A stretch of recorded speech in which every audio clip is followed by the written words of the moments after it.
Good morning, you guys. Oh Lord, y'all stop fighting. Ooh, y'all getting on my nerve.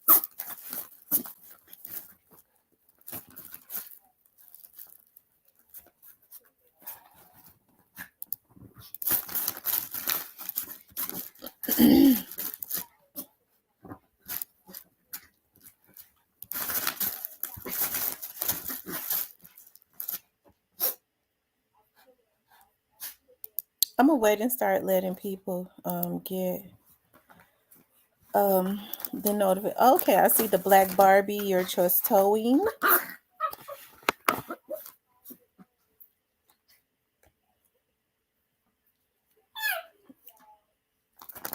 Hey Phyllis, I wanted to get on for about an hour.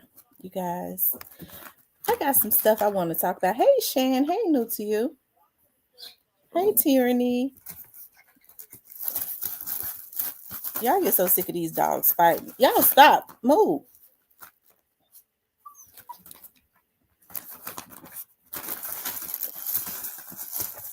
Woo. Riley, you know she beats you up. Leave her alone.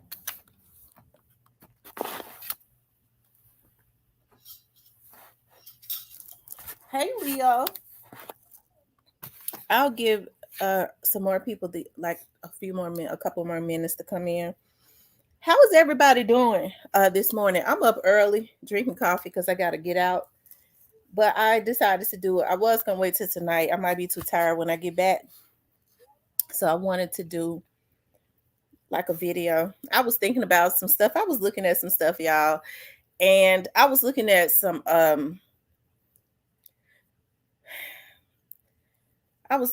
stuff that came across my desk.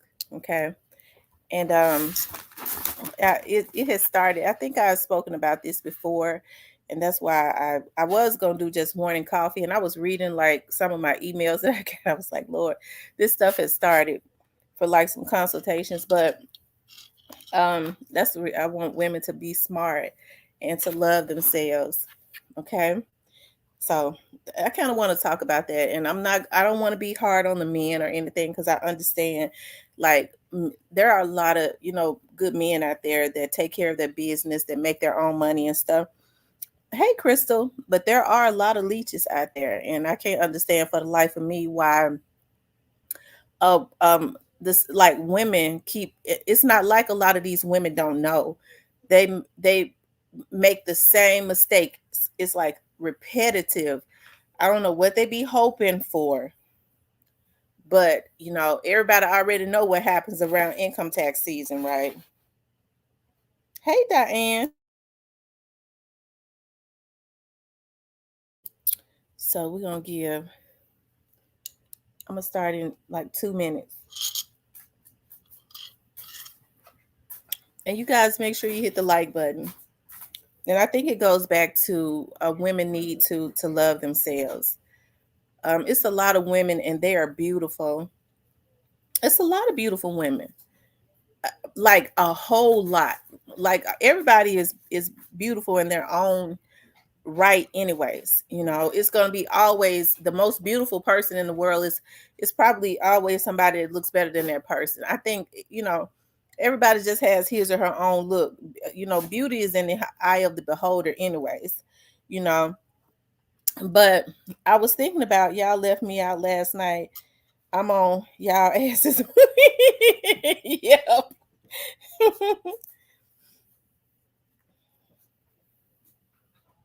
Well, we'll see if we can get some understanding, because I do be wanting to see women do well. I do. I'm a woman. There's no way in the world, me being a black woman, that I don't want to see other women do well. And I may be a lot of things, but I've never been a jealous hearted person, because I understand, like, whatever it is that somebody else have, I can go get. But I've never been one of those ones to go get something just because I see somebody else with it.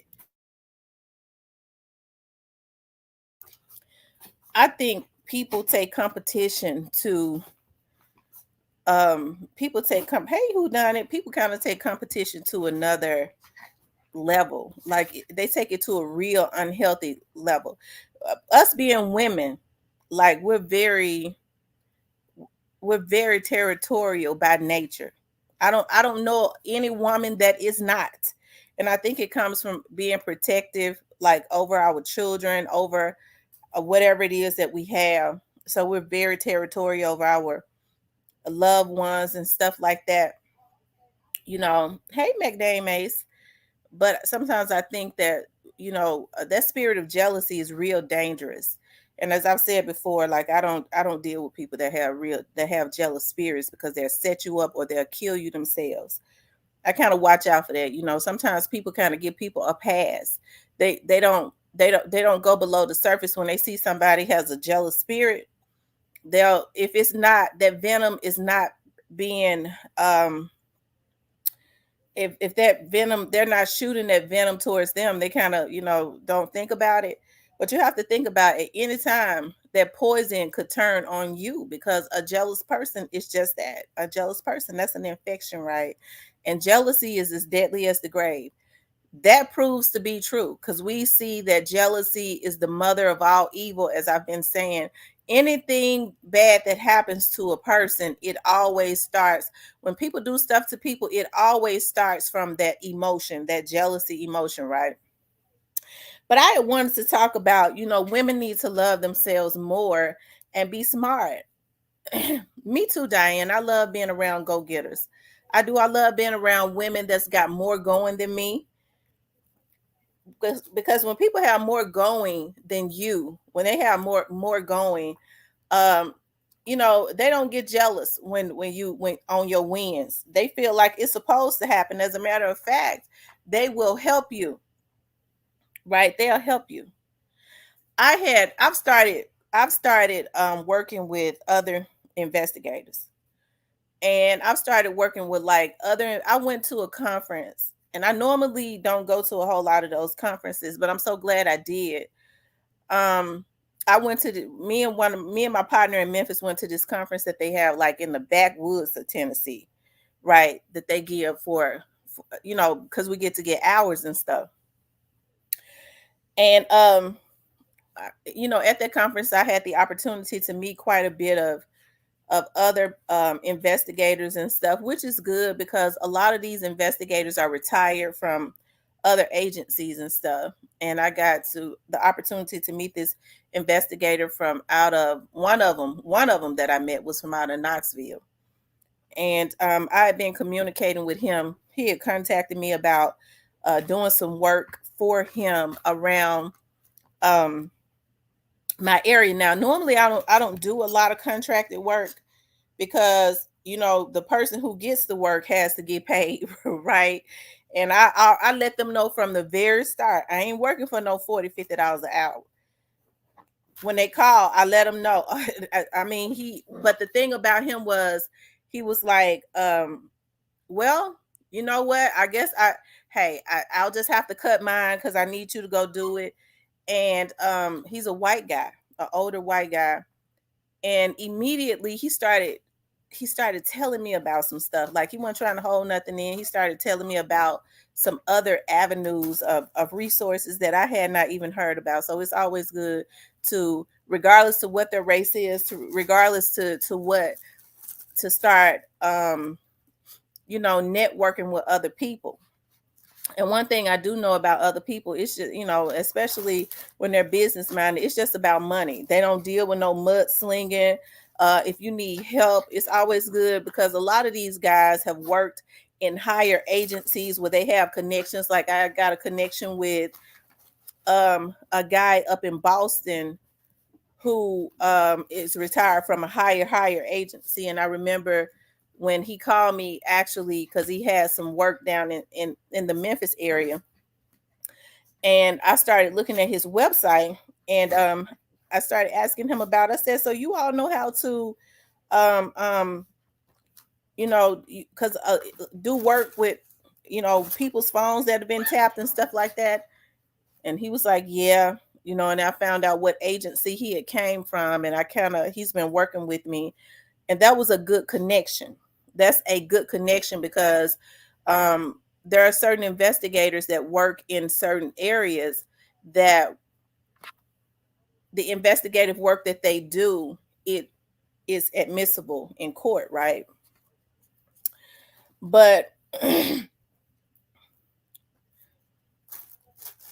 back to the ladies. I was getting into, and the reason why I brought that up is because it's just good to network. It's good to be professional. It's good to network.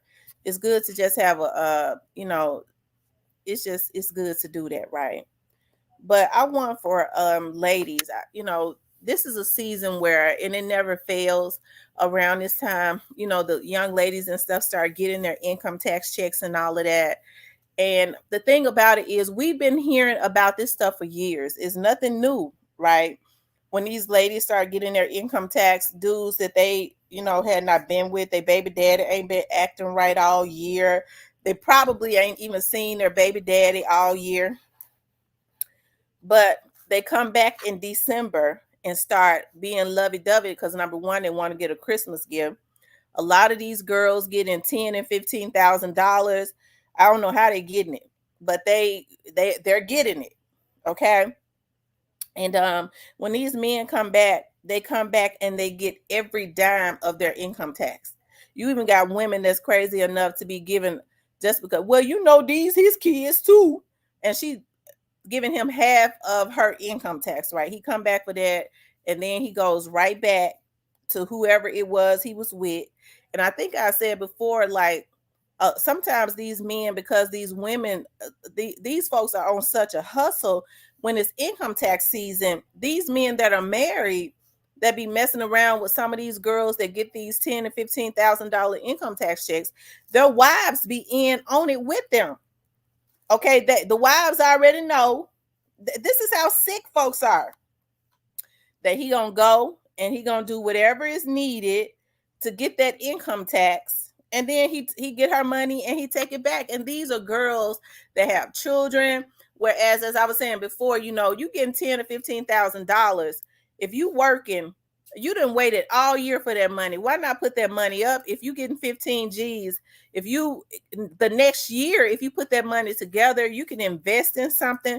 Instead, they go buy these guys these lemon cars, or they go get a lemon car every year. You got folks that use their income taxes to go get a car every single year. Ain't no way in damn hell that I would go pay for a car every year. I was telling somebody that I know the other day, I was like, a lot of people don't want to do this, but it would be conducive to them to go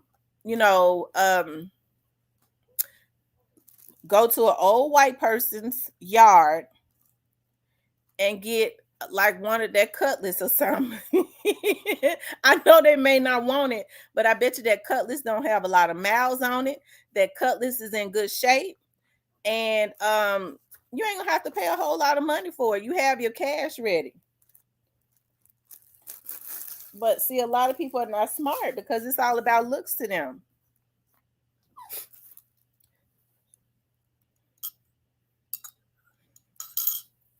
Daryl says, but this guy right here has his own money. I can't speak for other guys, right? And so that's why I say that women need to love themselves more. Because one thing that I do know, and I'm not like an expert on relationships. I don't claim to be an expert on relationships. But one thing that I do know, a woman being in her 40s, and I knew this way before my 40s, that men that truly care about you, right? They don't come, especially a woman that's got children and is struggling all year. He don't come to hijack her income tax check, right? And so I don't understand why the young ladies don't know that, but I think they do know it, but they just, people that don't love themselves, they have this habit of thinking, well, if I keep doing this, if I keep giving somebody who is not deserving of this, all of this, maybe they'll open their eyes. Maybe I'll be able to take him from his situation. I don't know, but it's a repetitive cycle, and it's so sad when you start hearing a lot of these guys bragging about, man, I gotta act this way because it's income tax season. I don't like sorry men. I don't. Um, I know y'all hear me joking about like some of the guys that I've dated, and they were whoremongers. But I'm gonna tell you something. They were never they were real men. Okay, I didn't have to worry about them asking me for my money. They already know they weren't gonna get it, but I didn't have to worry about that because they worked and made their own money. That's what real men do, right? And they provide. Real men provide and protect, right? They don't come and hijack your resources or leave you in bad positions. I remember when I was working for the sheriff's office, um, that's at 201 Poplar, right? I'll never forget this. And we used to always go downstairs in where the courts were in the lower level because the ATM machine that everybody banked with was down in the lobby. So sometimes around lunchtime or something, we would all of us that worked for the police department, everybody, we would always go down to that ATM that's still down there in that lobby, and it would be full because everybody would be down there for court, for their court cases, and the courtrooms are down there. And I'll never forget, I was standing at the ATM machine waiting for, standing in line. And this man was in one of those courtrooms down there. They were standing outside the courtroom, him and a lady. And so she had just left, got her money out of the ATM. And so he was like, she handed him the money. I'm looking right at him. And so he was like, you can't get no more than that. You ain't got no more money in your bank account. This all you got. And it looked like to me she was handing him some hundreds. And she said, well, I can't get all my money out the bank because I gotta have some money because I gotta go buy the kids some food. He said, bitch, you sitting up talking about feeding your kids and I'm fighting for my motherfucking life. Don't you know, when I looked behind me, that lady was back in line again, I guess, to get the rest of her money out. I never forgot that. I was like, my God, first of all, motherfucker, you in trouble and you too sorry to pay for your own court fees and lawyers and shit, because bitch, you could rot in jail. But for her to be sitting there telling him, I ain't get all my money out because I got to get my kids something to eat, and he said verbatim, bitch, you sitting up talking about you got to feed your kids, and I'm fighting for my life.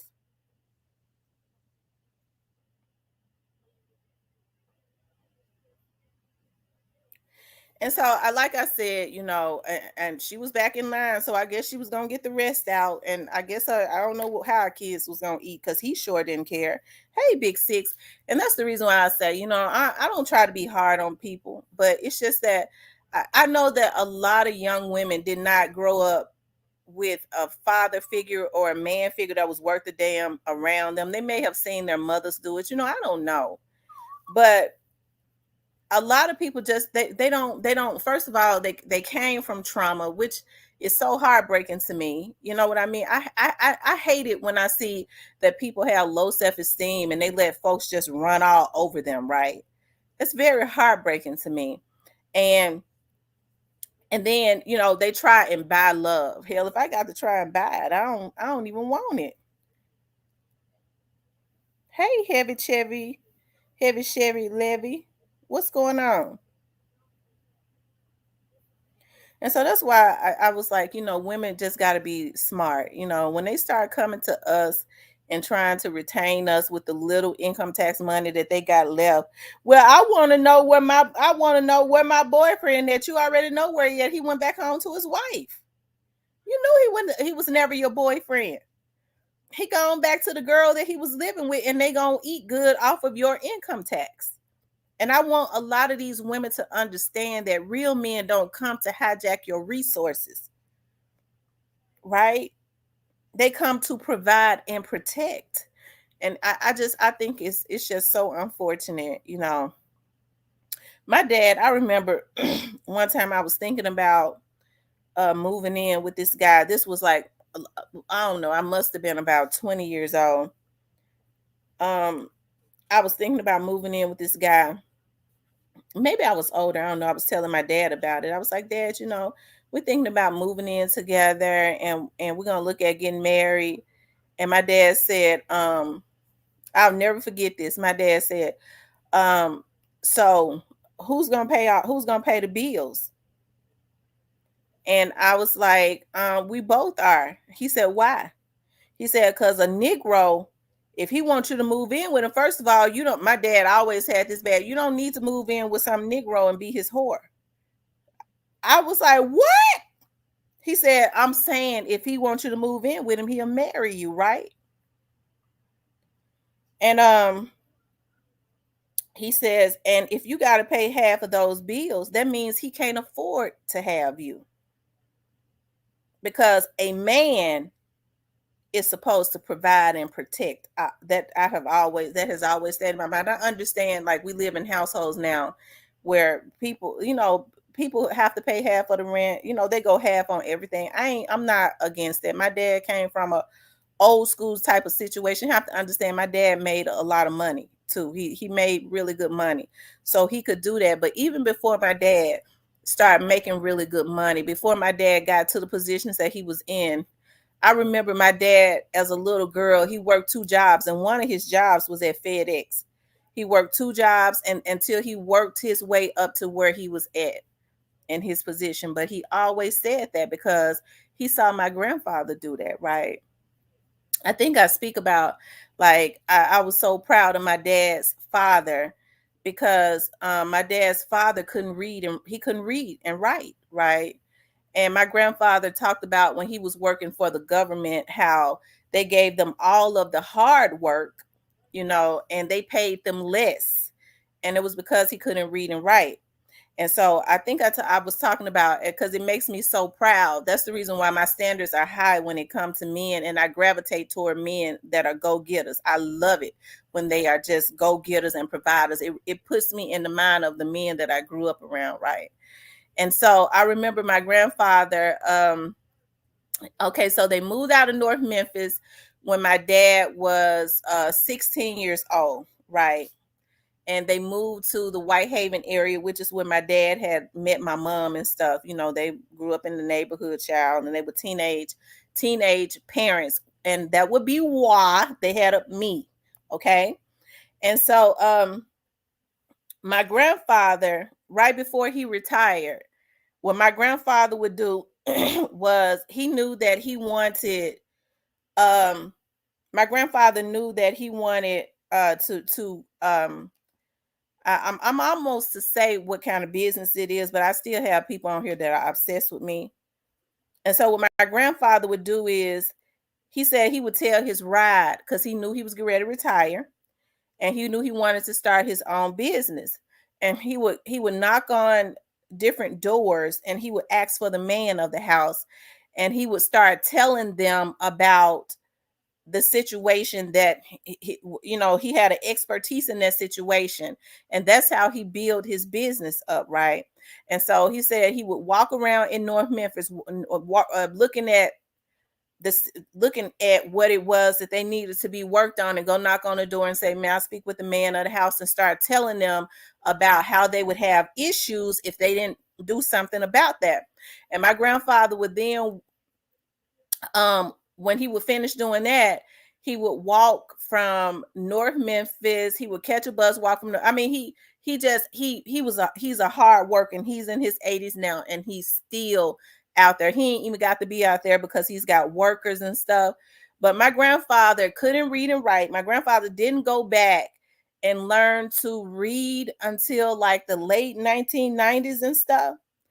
And he built a business. He built a business that makes 1, 2, 3, 4, 5, 6, that makes a little over 7 figures now, right? And so my dad had came from that. My grandfather took care of. My dad had 10 brothers and sisters and a whole lot of grandkids. My granddaddy did. And it always makes me very proud, when you can. That's why y'all always hear me say, I don't know if I had told y'all this, people that couldn't read, they could count and stuff real good. He could count and stuff really good. And so he would have my aunts and stuff too. When he started building his business, all those years, he would have my aunts and stuff to read over stuff for him until he went back and learned to read himself. That makes me proud to know that Black man came from the backwoods of Tennessee that came to Memphis, raised his kids up in the heart of North Memphis, then moved to the Whitehaven area and made himself what he is now, making the type of money that he made. And my dad came from that. So, when I listen to my dad's aunt, I listen to my aunts and stuff say, well, you have to understand, like, yeah, it was like in your father's DNA. It was in your dad's DNA to go as far as he went, because he came from, like, my granddaddy. And I call my dad used to always say, why don't you call your granddaddy? Because I used to go spend nights with my granddaddy and stuff, and my aunties and all of that. Why don't you call? He would say, why don't you call daddy sometimes and talk to him? And I called my granddaddy and talked to him. He always have these stories, because he looks just like my father. He always have these stories about how his dad had land in Tennessee, and had a lot of land that he had in Tennessee, and the white people came and beat him out of the land. They tricked him out of it. He couldn't read and write, and they had him to sign over all of his land and stuff like that. But I came from I grew up and I witnessed real men providing for their women. My grandmother didn't have to, my dad's mom didn't have to lift a finger if she didn't want to. She just wanted to work. She just wanted to. And so I think it's so sad, when I see, and like the same thing with my mom's mother. I'm gonna get you, and I'm not playing. Same thing with my mom's mother. My granddaddy took he my on my mom's side, he took care of home. When I can remember being in junior high school, um, and coming home from school, and my grandmother calling from work and saying, "Has he been home?"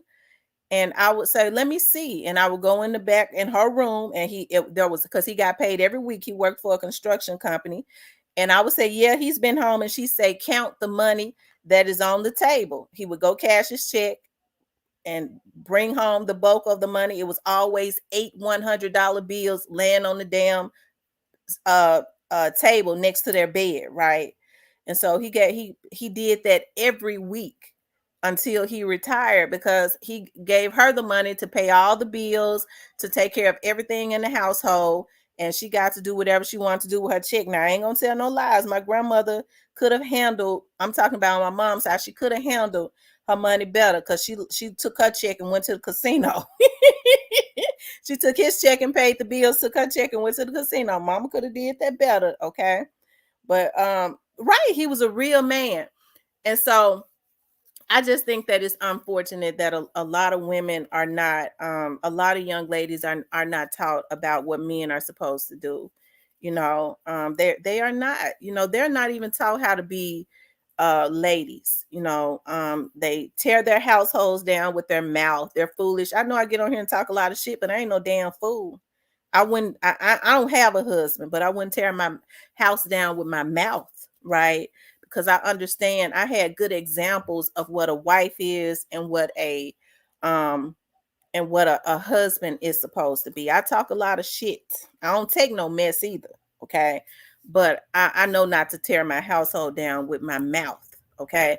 And I think people don't know how to decipher reality. Because we see a lot of women that get on, it's all on social media and stuff, and they go, girl, I would do this, and that. You have to be real careful now when you start listening to folks talk about what they wouldn't do. Okay, especially I'm talking about as it relates to a marriage, right? I've never in my whole life ever told anybody to leave their husband. I don't even tell people to leave their man, not unless there's some psychological or physical abuse or something like that going on. I tell them you need to look at other options. But to gather around with somebody and say, well, you need to leave your husband, I don't do stuff like that. I don't even get in stuff like that. My cousins that are married, my friends that are married, whenever they've had issues with their husbands and stuff, I sit and listen to them, but you ain't gonna hear me say nothing, because I don't really believe people should leave their men, not unless, now, like I said, there's some physical abuse going on. He's not being a provider and a protector. Verbal abuse, psychological abuse, stuff like that. I don't agree with stuff like that. Right, no disrespect. And I don't think these women know that, because you got to understand, like, if you cuss a man out and disrespect him, he's probably going to do the same thing to you. So that's the reason why you shouldn't do it. When you start calling him bitches and hoes and stuff, um, I don't think that's cool for two people to be together. And then you were calling each other out of your name. I've always despised men that call women out of their names. And that was always a deal breaker to me. You know, I had a boyfriend that did that to me one time, and I sure was hurt, but I quit his ass.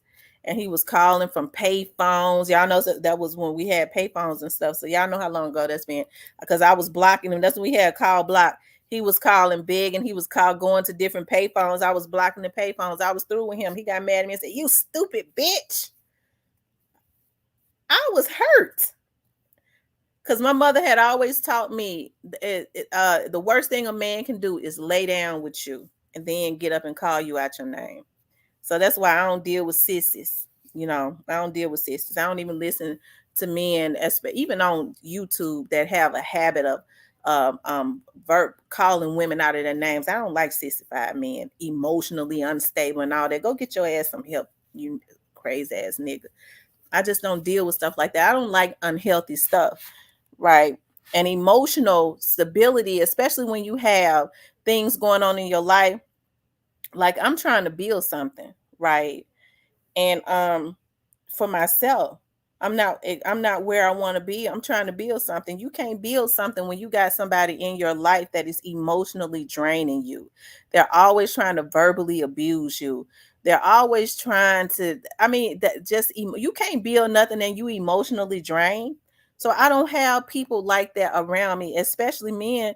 That's the reason why people can't believe me. People don't believe me when I say that I'm celibate. I am celibate. Shit, I be wanting some, but I'm not allowing anybody into my atmosphere. I got too much going on. I love the way things going now, for me. Even though, I took a hit with my dad, things are still going good. I miss my dad. Anybody miss their loved one, I miss him. That my dad was real. My dad and I spent a lot of time together. So I miss him, but even in missing him, I still carry my dad's spirit. My dad blessed us quite a bit. I really don't even have to do a lot of the stuff that I do. But I want to build something for myself and for my children, right? And so I already know the person that comes into my life, they will continue that. They ain't gonna come in, "What your dad leave you?" None of your motherfucking business, motherfucker. See, stuff like that pisses me off, because I understand that the person that is for me, when they come in, they're gonna add. They're gonna add, right? I think women kind of get that confused. I hear women say all the time, "Well, I'm gonna take my income tax," and you supposed to help him build his dream. No. Yeah, you can help him build his dream. You can have ideas and stuff. That's right, Heavy Chevy Levy. Keep folks about your business. Um, you can help, people can help you. You can help somebody build. Like, a lot of women, when men get good women, and I ain't talking about no flogging asshole that's watching another woman trying to. You have women. See, I'm gonna tell y'all something that I went through. Okay, I was talking to this guy, right, who was talking to. I found out he was talking to this other girl. And for some reason, the girl became obsessed with me, which is why I hate him. He had his friend to call me one day and said, "Why don't you forgive him?" I said, "I refuse to. I don't want nothing to do with him. Everything that she did, I put it at his feet." And she became obsessed with me. She zoned in on me. I really thought that, when she told me about him, I really thought she was okay. I was like, okay, well, I don't get mad at another woman. I know women will lie, but when we talked, she was like, "I think you cool. I've been watching you for, I've been messing with him on and off for this amount of years. We just kind of mess off, and I figured he was messing with you." That's right, Lola. She said, "I figured he was messing with you because I saw you interview him." I said, "Really?" So she had already told me she had been watching me for a couple years, and he had told her lies, like he was not she in the media and blah blah blah and all of this. And so what ended up happening was, me and Lola had talked about this. she was messing with him. He, lied about it and some more stuff, but she kept I started noticing, because like I said, I thought she was cool. I started noticing she tried to hijack my energy. Right. Everything I post, she turned around and posted like the words would be verbatim. I mean, it was almost like she, for even now, okay. The last time I talked to him, I told him. See, that's how I know, because I don't even want to get into it, but that's one of the reasons why I don't like him. Anyways, I can't stand him, as a matter of fact. But that's one of the reasons why I always say that men have to be very careful about what they bring into other women's lives, because I'm happy with being peaceful. Okay. And what ends up happening is women start to watch other women. That's why I say they kind of compete with, they don't, you have to love yourself and be who you are. They start trying to compete with. Now, if they dealing with a woman that they think is less than them, they'll laugh and talk about that, right? But the moment they feel like that he's dealing with a girl that's got more going on than them, they immediately try to hijack her energy and become that person to trick that fuck nigga, okay?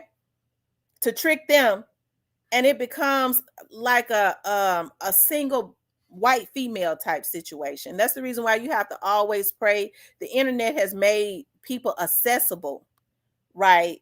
The internet has made people accessible to yeah, it is crazy. The internet has made people accessible, where they can watch you, when they can try to hijack your energy, where they think that they can try and send negative spells and stuff towards you. That's why you have to always stay prayed up, right? Because spirits are real. People will try and hijack and drain your person and try and become you to trick somebody else, right? So that's why you have to be careful about who you have into your space and who you allow into your life, because they can bring a lot of negative stuff that you don't even need in your life, right? They can do that. But that's why I say women need to love themselves. And I've always felt like, because I found out my ex was stalking me on social media. That's why I don't. Yeah, so I'm telling you. She said, "F niggas, it's too early." I'm telling you, it is. But that's why I'm very meticulous when folks say, "I know you ain't been celibate." Y'all, I was so ashamed. I was ashamed to say that I've been celibate now for a year, over a year. I was really ashamed to say that. But it's more women that are being celibate because they don't want that negative stuff attached to them and in their life, right? They don't want that in their life. I know I don't want it in mine.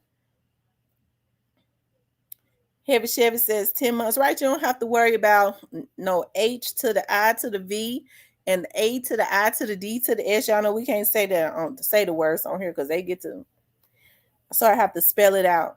You don't have to worry about that stuff, right? And like I said, when you start reverting back to what you was taught and the types of people, and my dad was not my dad wasn't perfect. He wasn't. But he was perfect to me. He wasn't perfect. A lot of women kind of flock to my dad, and my dad is a man. Okay, he was a man, okay? Because women are attracted to power. And so the men have to be careful and prayed up, right?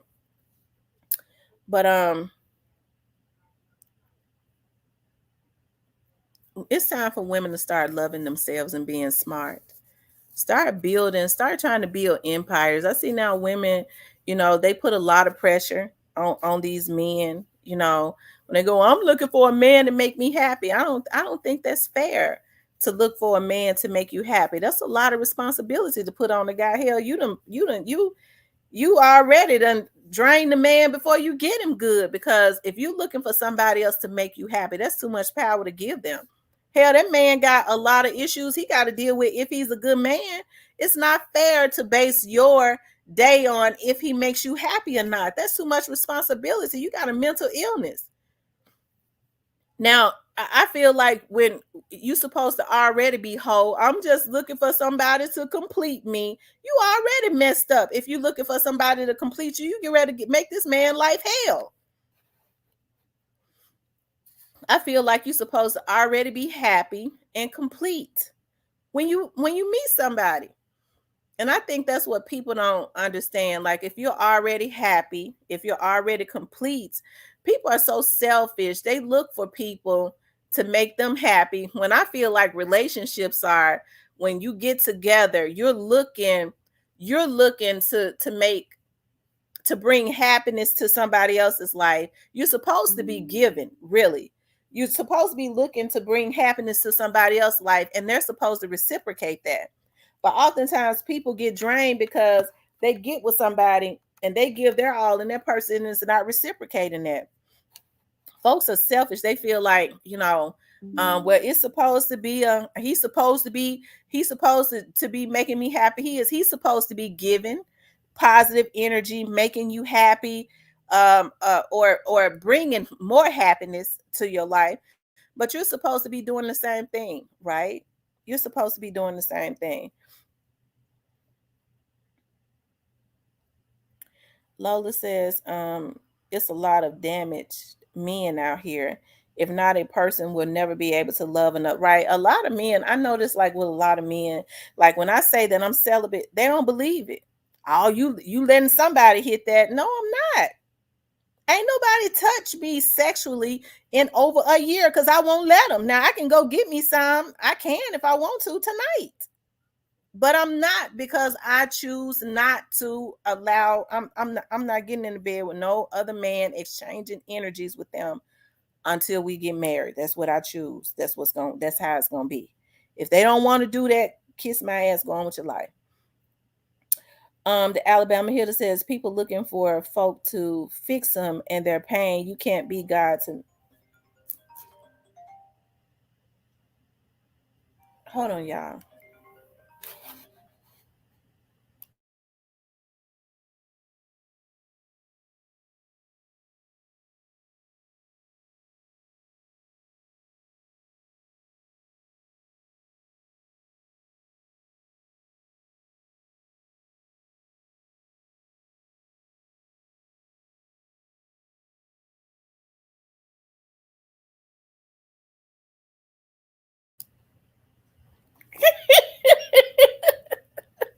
I was getting ready to cuss you out. I didn't know who you was because your name is not showing up.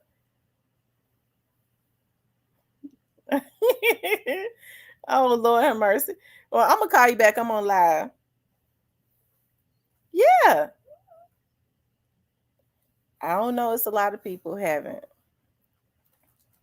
All right. I didn't even know who that was. I don't know why the name is not showing up, but that's the phone that they hacked. So it acts funny. But anyways, we ain't gonna even I ain't even worried about it.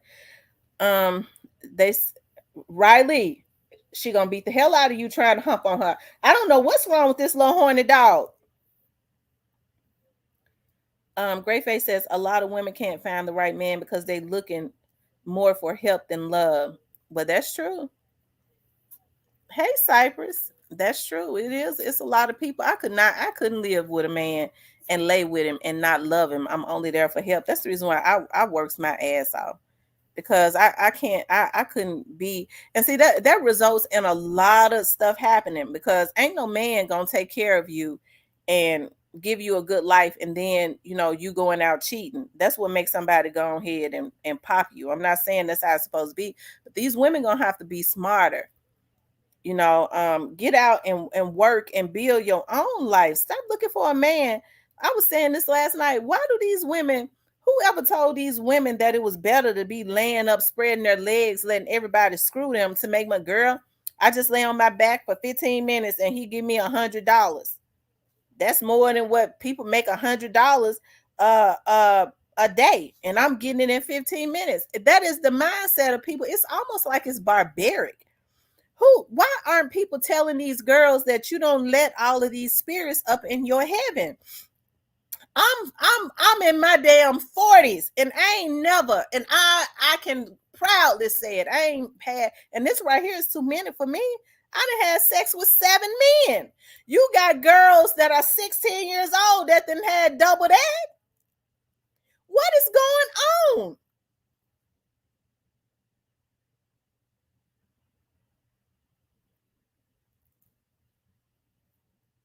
Cramping style and being in the way. No, sir. Speaking of screw, baby, I got it before he went.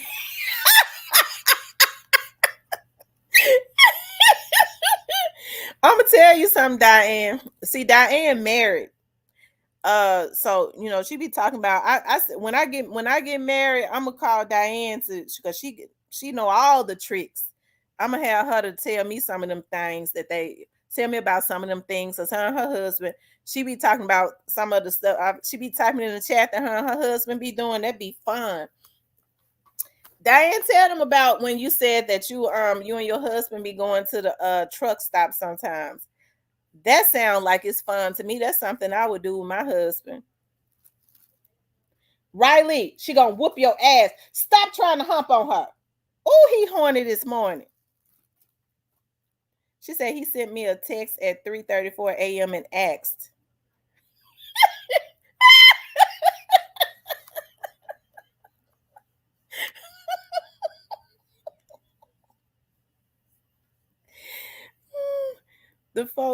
These folks compromised and dead on the inside. Sad but true. You gotta have discernment. Heavy says, I ain't gonna lie. I was one of them young girls. I was lost, but life taught me. I'm so happy that life taught you. It's always good. You can start over anytime and don't feel bad, as long as you start learning to do better. Diane says, I dress up and jump in the car and walk around a little bit and jump back into his car. Y'all, that sounds so fun. I'm telling you, like I would definitely do that. They go to the truck stop. Y'all know who be on the truck stop, right? But except for it be her husband, and she walk around and he pull up like he wanna, like he feeling her, he wanna sell or whatever, and she jump in. That's fun. That's fun. I would definitely do that. The prostitution gang trifling heifers gonna get up with something without a price on it. And these girls be getting pregnant.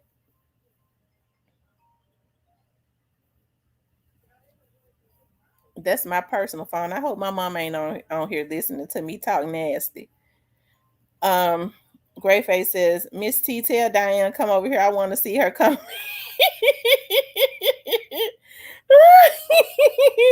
Grayface said he want to see your comments, Diane. I'm telling you, Diane, what happened on Thanksgiving when you dressed up like the turkey? That's another one I put in my back pocket. What happened when you dressed up like the turkey, Diane, on Thanksgiving? You and your husband? Um, he said, I seen a screen like that on Pornhub before. Lord have mercy. A scene.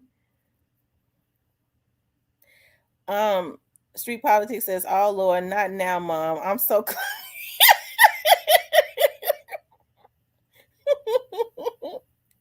I'm telling you, Miss Diane be keeping it spicy in her marriage. Shoot, like I said, when I get married, I'm gonna call her and say, Diane, I got my pen and my paper out.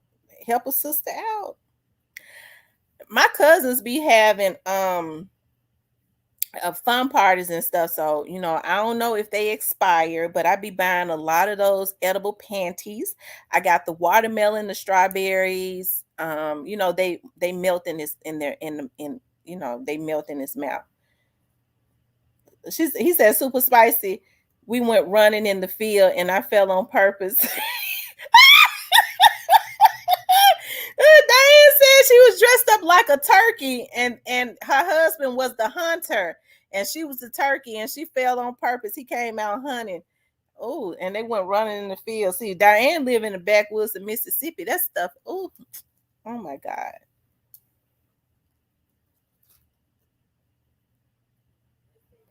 Half of these youngsters got. He says half of these youngsters got the clam, IDI, And hold on, he moving fast. He says, "Has these youngsters got clam? What's clam? IDI? What's IDI? And the hurt me, please. Y'all better walk light." Okay, and don't forget about a lot of them got, they got those warts. I was talking about that last night, genital warts. Women can develop cancer from that. Gina says, "No, ma'am. So what he do when she not there? I don't play like that. Don't play with Mister. My mind so left." Greyface says, "Oh yeah, they recording that for sure. Ain't wasting that content." Street Politics says, "I'm gonna hit you with the nice stick." Oh Lord.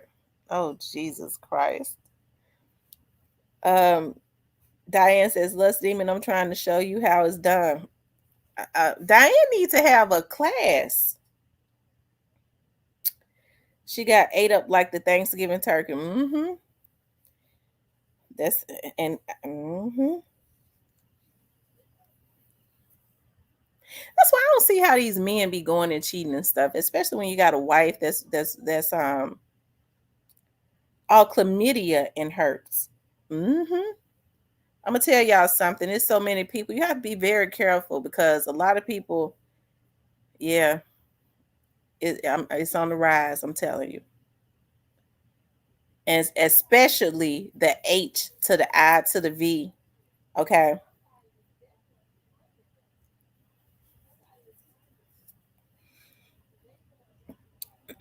Snoozy Cake says, "Diane be on what I be on. I love her so much." Tamara, we can. Who was that? The comments moving so fast. Player Coach said we can play drug bust. I works for me. I don't want no boring lifestyle. I don't like boring either.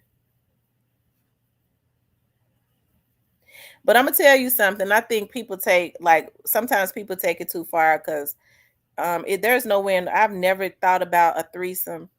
That's something I would never even entertain, and I would never even want a man that wanted a threesome. I don't get into stuff like that. She says, "I'm talking about the truck stop."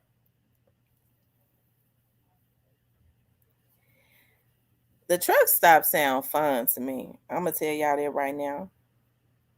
One thing is that food might have real.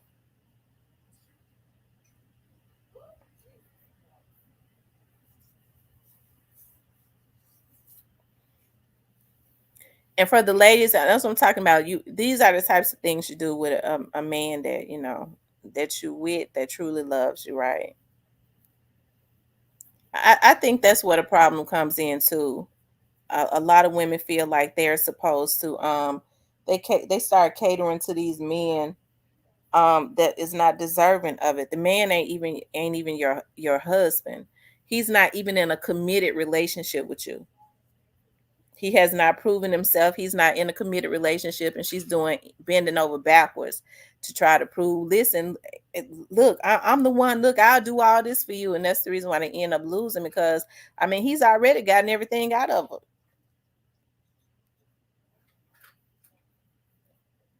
her. Diane says, "Tamara, your profession is a good one to role play with."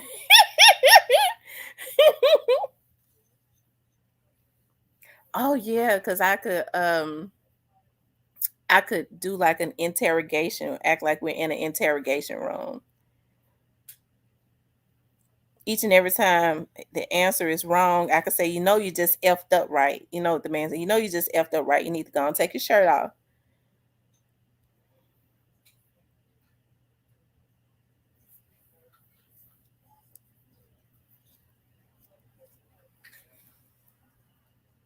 Y'all hit the like button for me.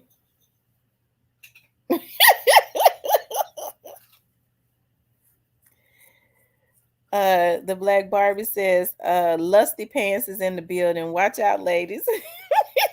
Cypress in here. Oh, Cypress is really a lust demon. Cypress is trying to get to Memphis. I don't know why Cypress ain't gonna be able to play with Vanessa. But I bet you if he come to Memphis, he ain't gonna want to leave. I'm telling you.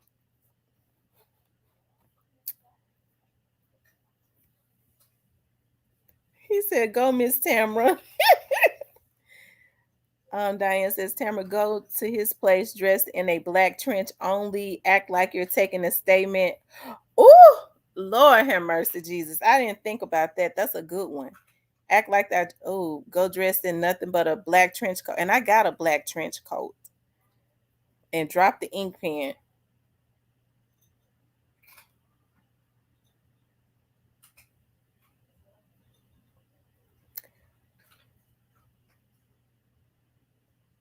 Cypress said he gonna leave for sure. For sure. Well, Cypress, if you going to see her, why you gonna leave? I know you don't think you go. So Cypress something else. I need to get Vanessa in here on Cypress. Cause he talk a lot of shit when she ain't in here. You can see I got a lot of trust issues I'm working on. I got a lot of trust issues too, Gina. I don't trust nobody. Especially not. It take me a long time to trust guys.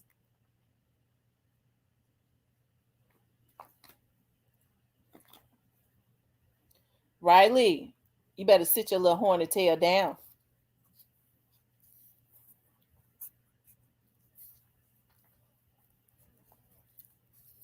Heavy Chevy says, I'm taking note. I'm gonna be in Memphis for a limited time, not a long time. Okay, let me reach out to Vanessa and see if she all. I'm getting ready to reach out. I'm getting ready to reach out to her and give her a hit on Facebook. Riley, sit your behind down. Clarinetta says, "Don't worry, Miss T. When he see them thick thighs."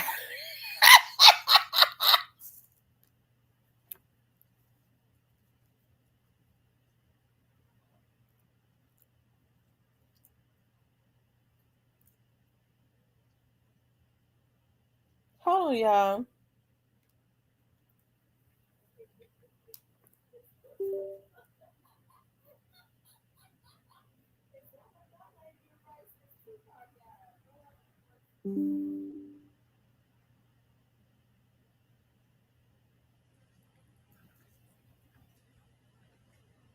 Hold on, y'all.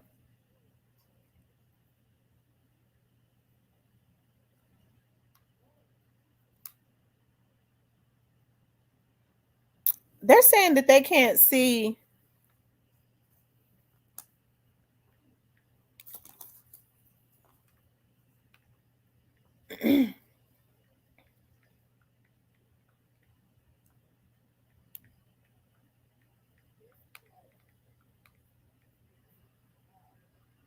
Those that come in from Facebook, are you all able to see what the people are commenting on that's on coming in from YouTube?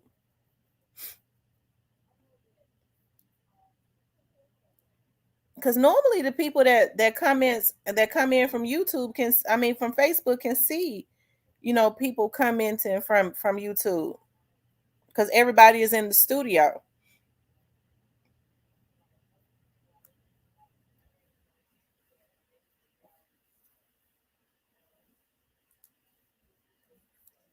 Heavy Chevy says thick thighs save lives. Cypress says thick thighs, biscuits, and fries. Cypress still ain't got over when she was on live that night.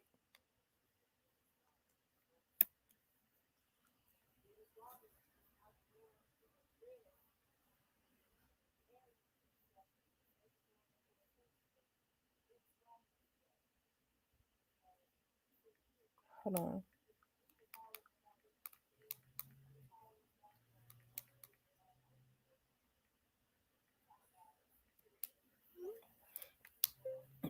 I don't know why Facebook acting up where the people from Facebook can't see um they can't see somebody's texting me saying that they can't see today coming in through Facebook y'all's comments and stuff. Listen, Diane says, "Player code, do you go on Tate Street?" That's South Memphis. I don't think player code. Do you hang out in South Memphis? Cypress, you ain't gonna be scared to go on Tate Street because Vanessa be hanging out on Tate Street,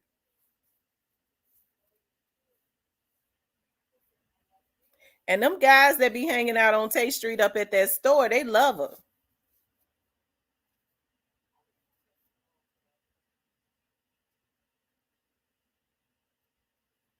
Heavy Chevy says, "I couldn't see Diane comments. I thought that was intentional. I don't know what's going on where the comments can't be seen."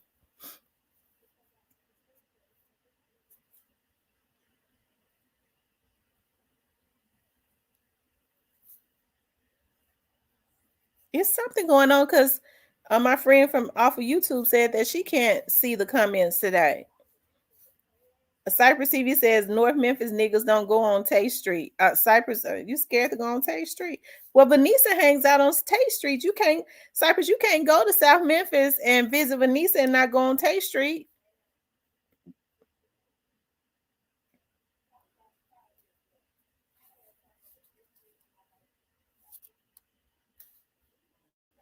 Hell, I'm from South Memphis and I don't really hang out on Tate Street.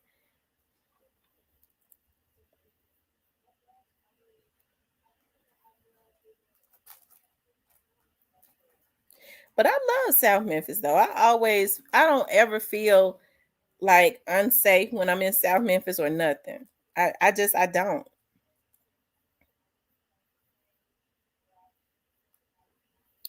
Heavy Chevy says I heard y'all don't play in Memphis.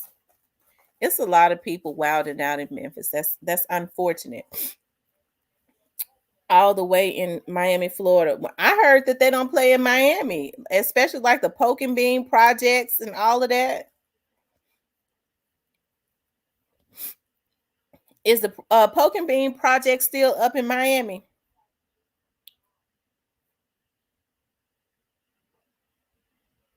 A man once told me, "I'm a 10, but my trust issues and baggage make me a 3.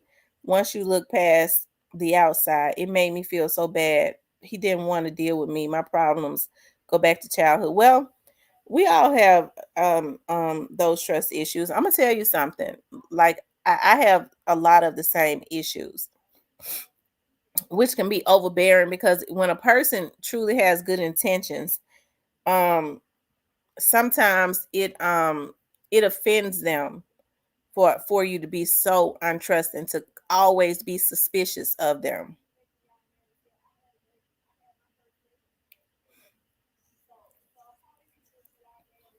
I hope so. I hope it does, Gray Face.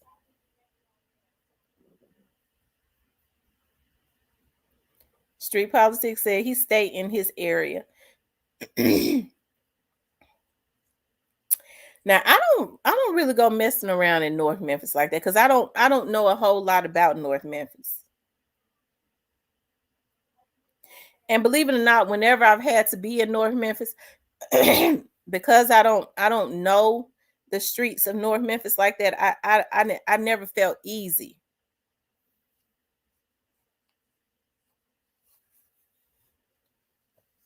But anywhere in South Memphis, I always I never felt a certain way. And now I will say this, like whenever I was like around Kansas and places like that, that's like the trenches of North Memphis.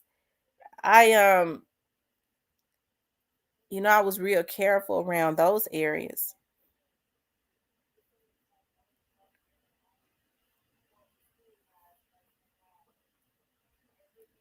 I don't go to the bean. So is the Poke and Bean projects as bad as they say?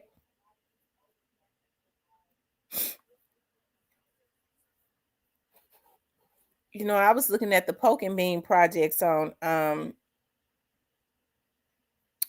First 48.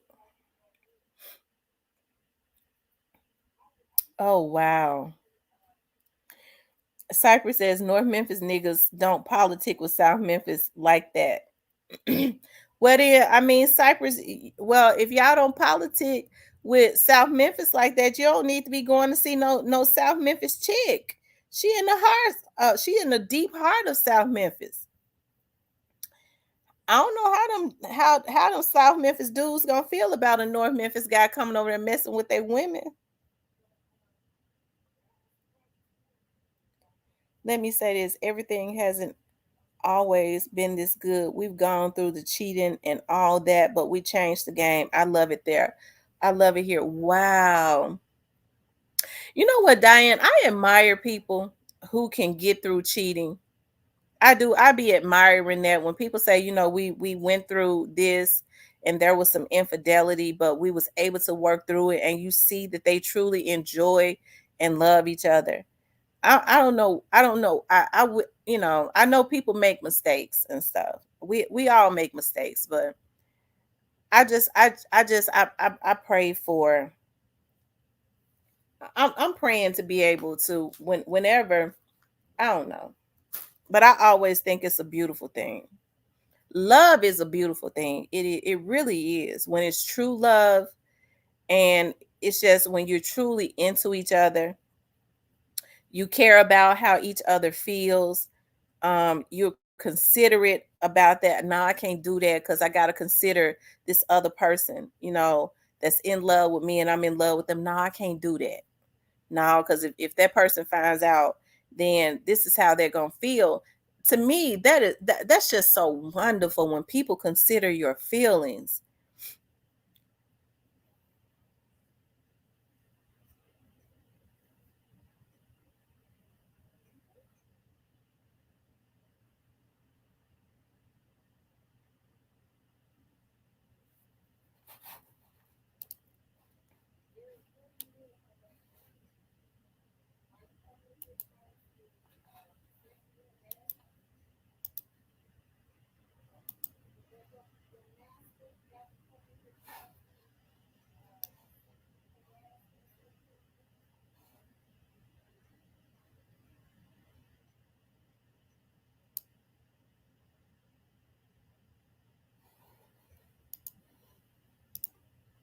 Yeah. Um, you have to go through the trenches to get to the good part. I went to get a divorce, but everybody was spazzing out, hollering and crying. Oh wow. Wow. See, that's when they started having those epiphanies, because I'm gonna tell y'all something. I do investigative work with, and I do work for defense attorneys, and then a lot of times people will come to me like when they know that their spouse is cheating, to get proof for them to be, to present before the courts. There's always mediation.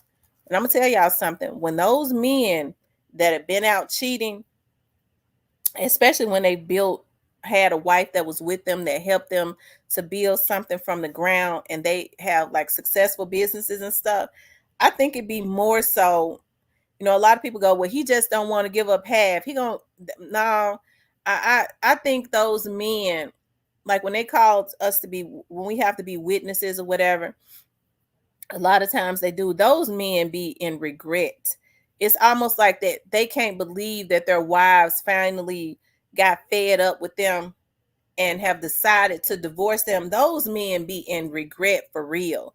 I think a lot of times, especially with the side chicks, they want to say, well, he just didn't want to, he just didn't want to give up half of his stuff. No, that ain't it.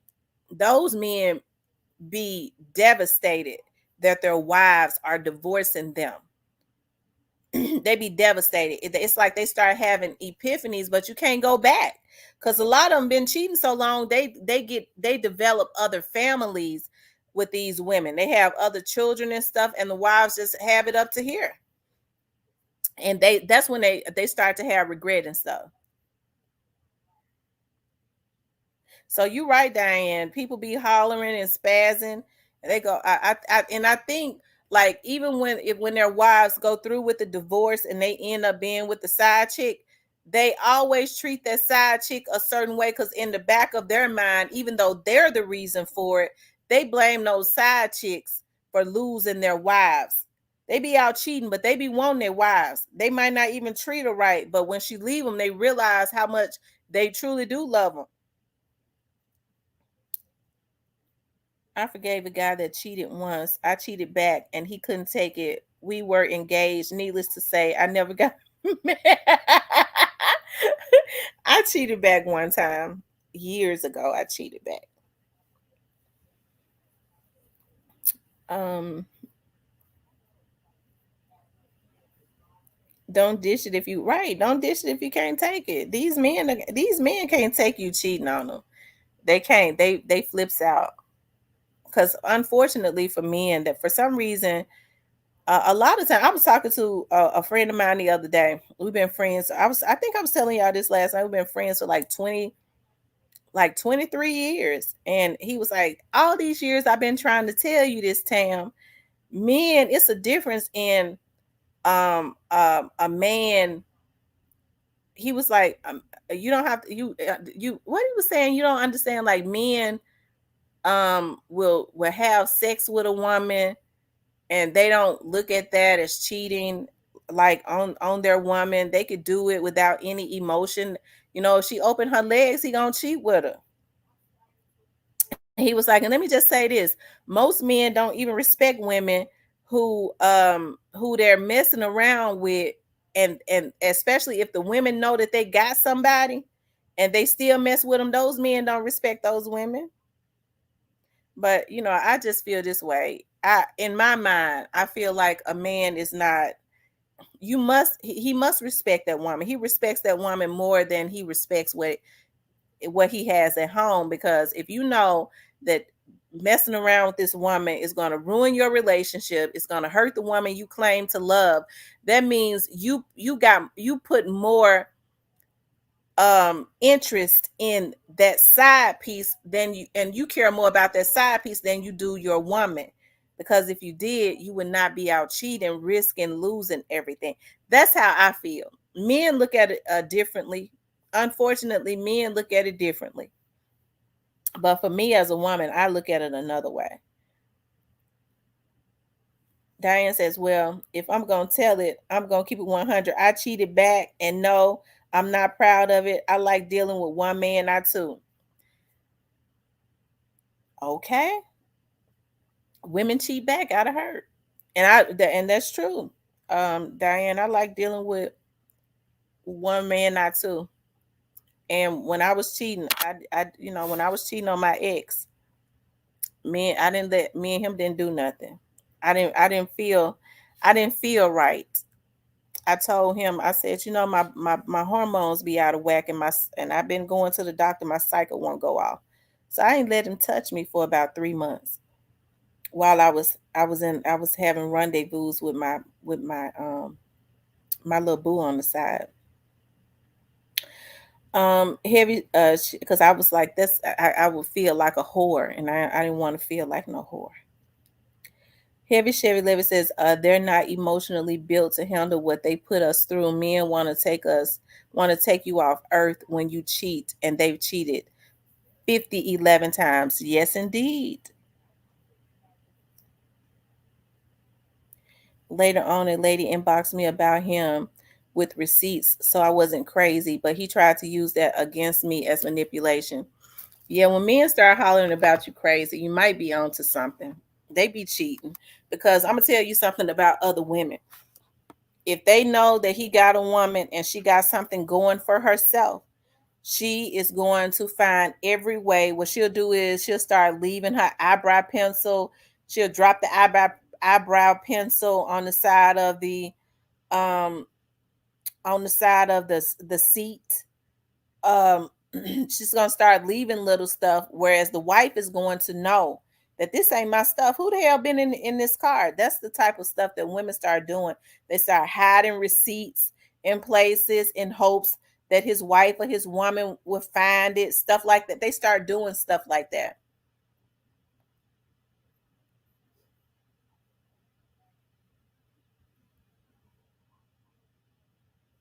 Cypress says, I like dealing with, they'll start calling, or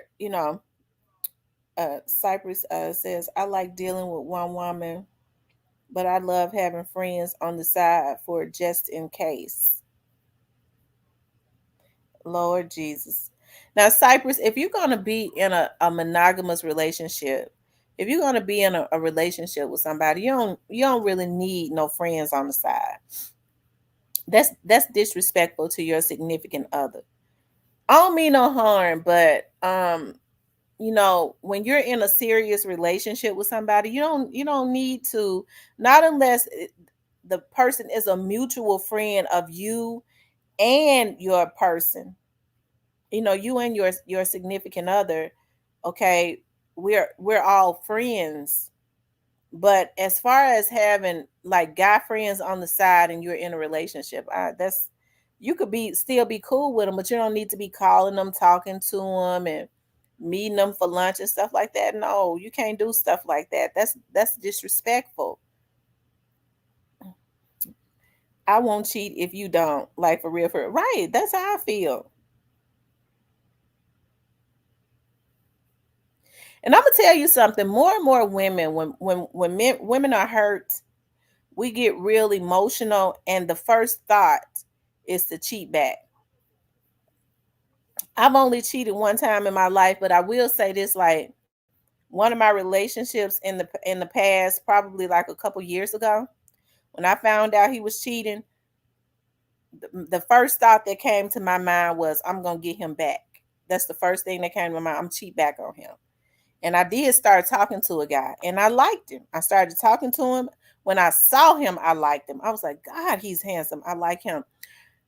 He would have been cool too, but he was like, I would let him come to my house. I remember I let him come to my house to look at a movie. And when he first got there, he thought that I was inviting him to my house to have sex with me. I said, wait a minute, we don't know each other. Like, we getting to know each other now. And he took a offense to that. He was like, I thought you was feeling me. This was an overgrown, immature man. I thought you was feeling me. I'm a good man.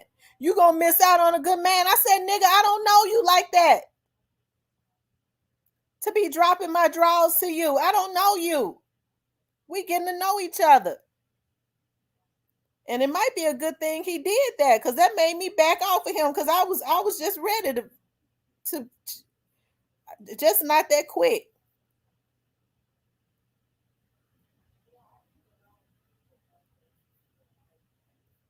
I was ready to cheat back.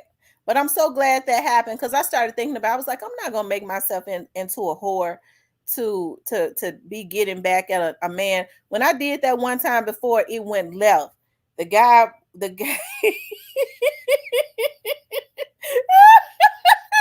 I did that before, the guy had threatened to tell my boyfriend on me, because he was like, "You said," and he was, and I told him too.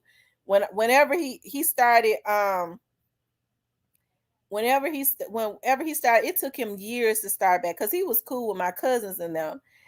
And I told him too, because he had a girlfriend. My boyfriend, my baby dad was cheating. He wasn't my baby daddy at the time, but he was cheating. I had caught him cheating. So I started seeing somebody. And so we were having fun. We would meet at the Peabody on Mondays and Wednesdays. We had fun. And I started thinking, I was like, I need to figure out how I wanted to get to a point where I was in love with him, because I was still in love with my boyfriend. I was like, if I can ever get to past this like and start and become and fall in love with him, I'm gonna leave him. But I wasn't but I was like, you got somebody. So he started getting impatient. He was like, "You said you were gonna leave the nigga. We've been seeing each other. I tell you I love you and this, and that, and you still ain't left him." I said, "Well, I'm gonna leave him, but we got to take our time with doing this. Like I can't just leave him right now." Well, I think you scared of that nigga, so I'm gonna handle all that for you. I'm gonna tell him. I said, "No, you can't tell him now. I'm gonna have to end it."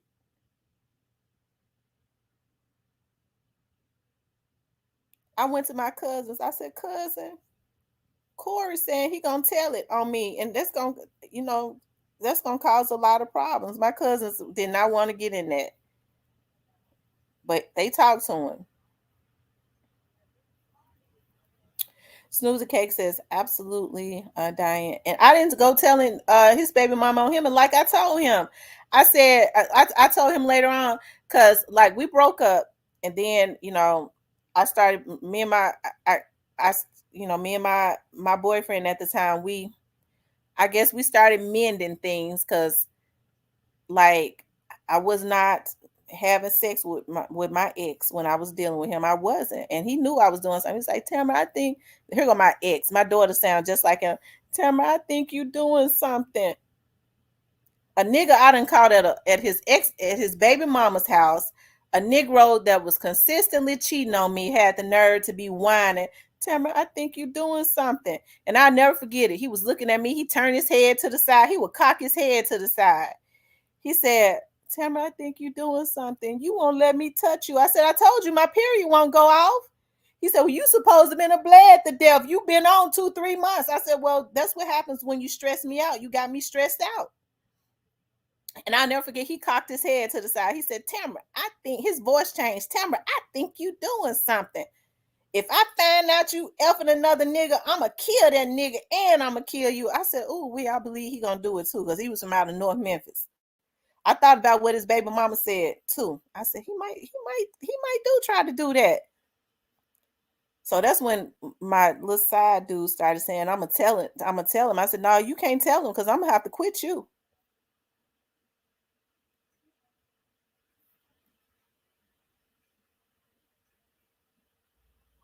I regret I did that because Corey was a nice guy. Don't y'all know Corey would not talk to me for years? But probably like a year or so ago, he requested my friendship on Facebook, and he's doing so good. He lives down way down closer to Louisiana, like in oh, I forget. It's like closer to Mississippi, but it's in Louisiana, right after you cross over like the Mississippi state line. And he and his wife, child, he done got married. They got a food truck. He was always, I'm gonna tell you something.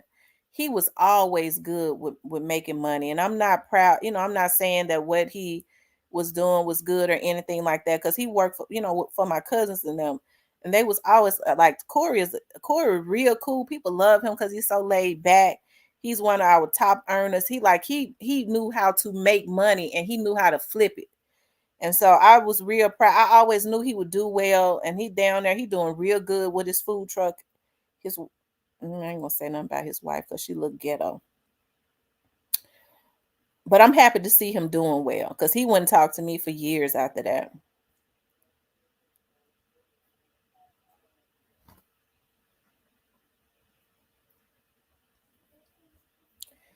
Nothing worse than a scorned man. Yeah, to sit up and be doing all that cheating, and then because as women we're creatures of habit. He knew my routine, and I remember he said to me, I ain't gonna even lie. He was saying it while he was giggling. He was giggling. I ain't gonna even lie. I know you ain't gonna do nothing.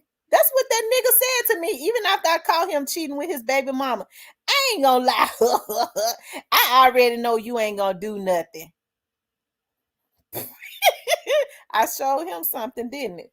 I sure did. I showed him something.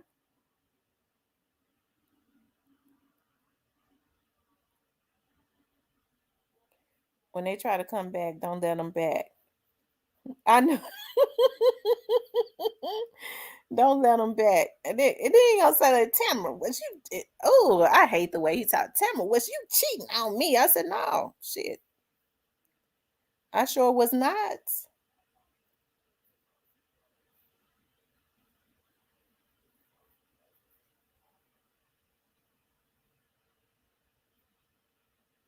Yeah, that be that get back. I love that get back too.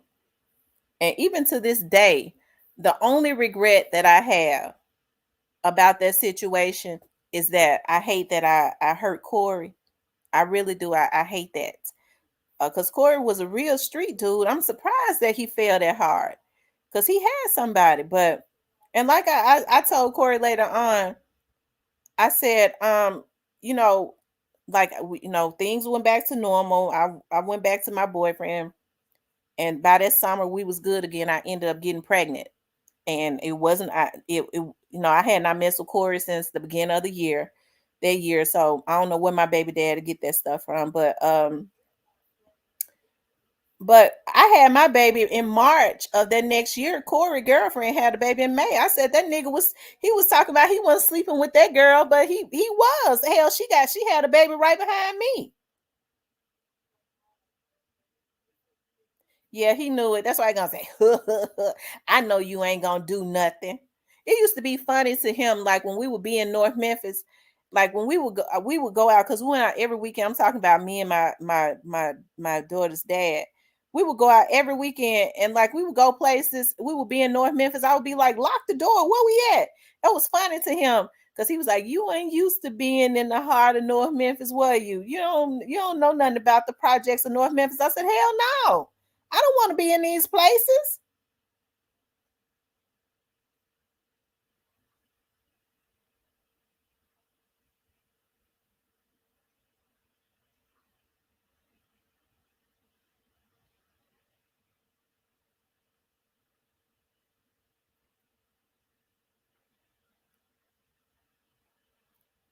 That made me so mad for that nigga to say that. After I catch him cheating.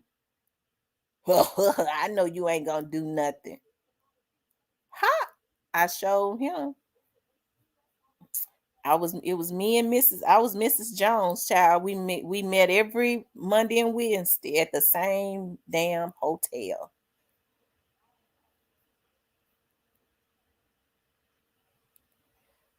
What I don't understand, never, I don't think I'll ever will, but how do these women stay with these men over 20 years plus, and the men are hoes? They get babies and all, and the at home women never leave. I don't know. You know what? I think it's got a lot to do with, because remember I was telling y'all about my daughter's dad when I caught him cheating, and his baby's mother had been calling me, and she was like, well, we were still together, and it went from, well, we were still together to, well, I don't, you seem like a nice girl, I don't want him to hurt you, that's the reason. She didn't give a damn about me, but I was young at the time, and so as being young, I kind of wanted to hear about that side that I didn't know anything about, because I never should have even been entertaining her when she called me. And then it went to, when she thought that she was getting him back, it went from, I don't want him to hurt you, to, well, he still be coming to my house late at night trying to have sex with me. That's what she would say. And I knew if he was going to that house, he was having sex with her. And so I think one of the reasons why I took him back was that, and a lot of women do it because they go, I'm not getting ready to give her the satisfaction of having him. I tortured myself because I couldn't stand him after that, because I didn't want to give her the satisfaction of thinking that she had made a fool out of me, and by calling me, talking about, I don't want him to hurt you, this, and that. And then you laid up with him. That's the reason why when I called him over there, I was mad as hell. And she was talking about, I was trying to open the door so you could see he ain't had no clothes on. I got back into my car. I was so mad. And I left, and I guess when he saw me leave, because she was like, she was trying to open the door, he wouldn't let her open the door. I mean, I don't advise no woman to do that. Don't go to no other woman's house, because you can get yourself killed. But I was in my 20s at that time, right? And because like I said, if she had came to my house, I would have took a broom and a mop and started beating her all over across her damn head. And so that's the reason why when he left trying to come straight to my house, right? And that's why she called me. She was like, bitch, I'm gonna fuck you up. He left. I said, you didn't think he was gonna stay, did you? I really tried to make her feel bad. I was mad as hell. And I made him feel even worse.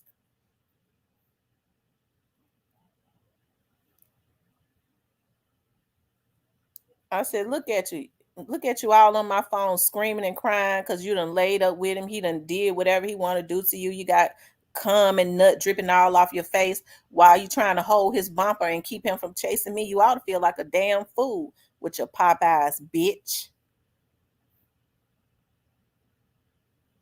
I sure did say it.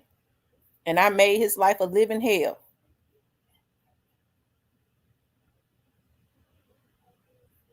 But I don't recommend doing that. Just go on with your life and don't even, because that was torture. When he would be looking at me smiling, when he would be looking at me smiling, sometimes I would be okay, but I would get to looking at him. I would say, "What this motherfucker smiling at me for? I hate him." I mean, I just was not happy with him anymore. I couldn't be happy with him. I think that's one of the reasons why when I started messing around with Corey, I felt happy because it wasn't no we had not had no issues. I could just be the happy person that I was. And I was saying to myself, I don't know why I still love this nigga. Why can't I was like, as soon as I know that I'm in love with Corey, I'm going to leave him. But it just never happened. As much fun as we was having. Snoozy Cake says, Diane, I meant the woman that stayed with the man 20 something years and he been cheating the whole time. Diane, we know that that's not your case. I know you solid and know your worth. Oh yeah, for sure.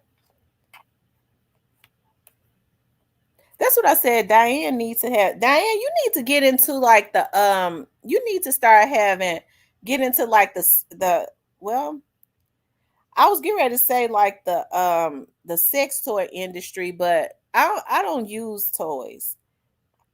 When I was having sex, I didn't use toys, but I would always buy like the hot, like the edible lotions, the hots that you put on the vajayjay and it gets hot, and they have to eat it off and stuff. The panties and all of that. The edible panties taste like the now laters and stuff. That's stuff that you give for your husbands and stuff for them. It makes them happy to eat that candy out, to eat your panties out.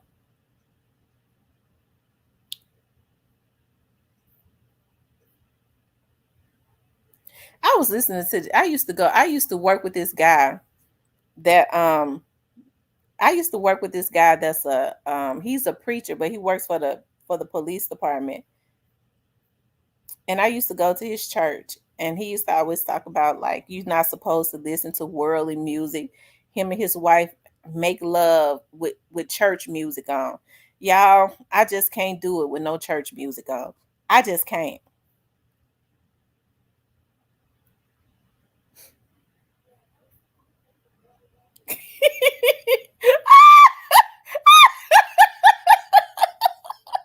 Oh, Diane. Oh my God. Diane said I'll drain a battery to death. Lord have mercy. Oh, Diane, I'm not into toys. Now, let me just say this. Like, I did I did buy one time this ring. I like those that you put the ring that they put on there that vibrates when they put on there. But see that thing so strong. I it you don't we had to stop using that because I'd be within like 5 minutes. I'm finished and ready to go to sleep. They said it's something released in your blood when that happens. I'll be ready to go to sleep. Joy Loves God says, Lord, it's early. Let me get my coffee and stay in the bushes. Oh, hit the like button on my way in. Father, do you hear me? Oh my God. Diane says she'll drain a battery to death. Diane, I don't know. I've never, other than that vibrating ring, I've never been into anything else. Girl, that thing is the bomb. I'm gonna tell you, it is. I remember doing it, and Pastor Kearney Thomas came on TV and threw me off.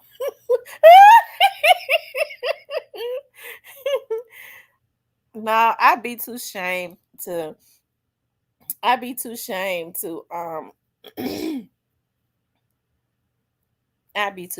to be doing this to church music with everything that be going on in that bedroom. I'd just be too shamed. Althea girl, right. I had one cup already. Diane says, I'm making up for it tonight. I missed the live.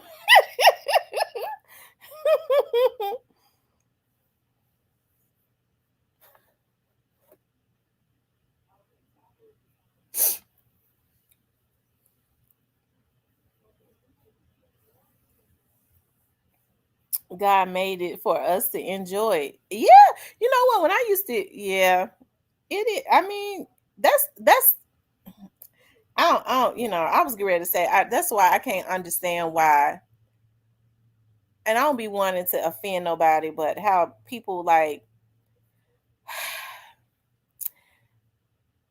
do like alternative lifestyles and stuff. I I don't understand because I mean it ain't nothing better than that Peter. I'm gonna tell you that right now, especially a good one. Have fun in life. We only get one shot at it, y'all. Live it up. I'm telling you, live it up. Get you somebody. Get you somebody that truly loves you, and not somebody that's trying to play mind games with you and wanting you to,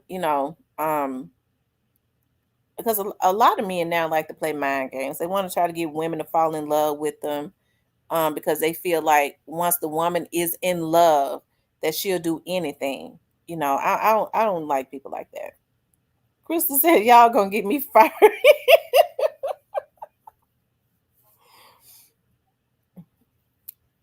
Letitia says, "Stiletto girl, I got so many pairs of stiletto heels. I love them stiletto heels, girl. I'm telling you, it ain't nothing like them.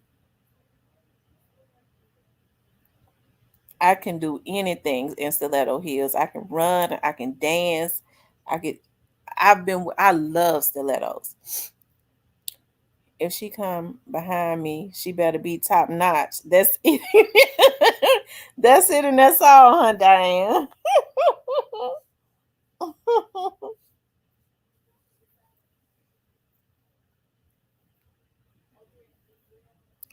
Joy Loves God says, Crystal, we are grown folk in this morning. Okay. I'm looking at this like, should we have put this in the members? Because y'all know we were really grown folking up in the members.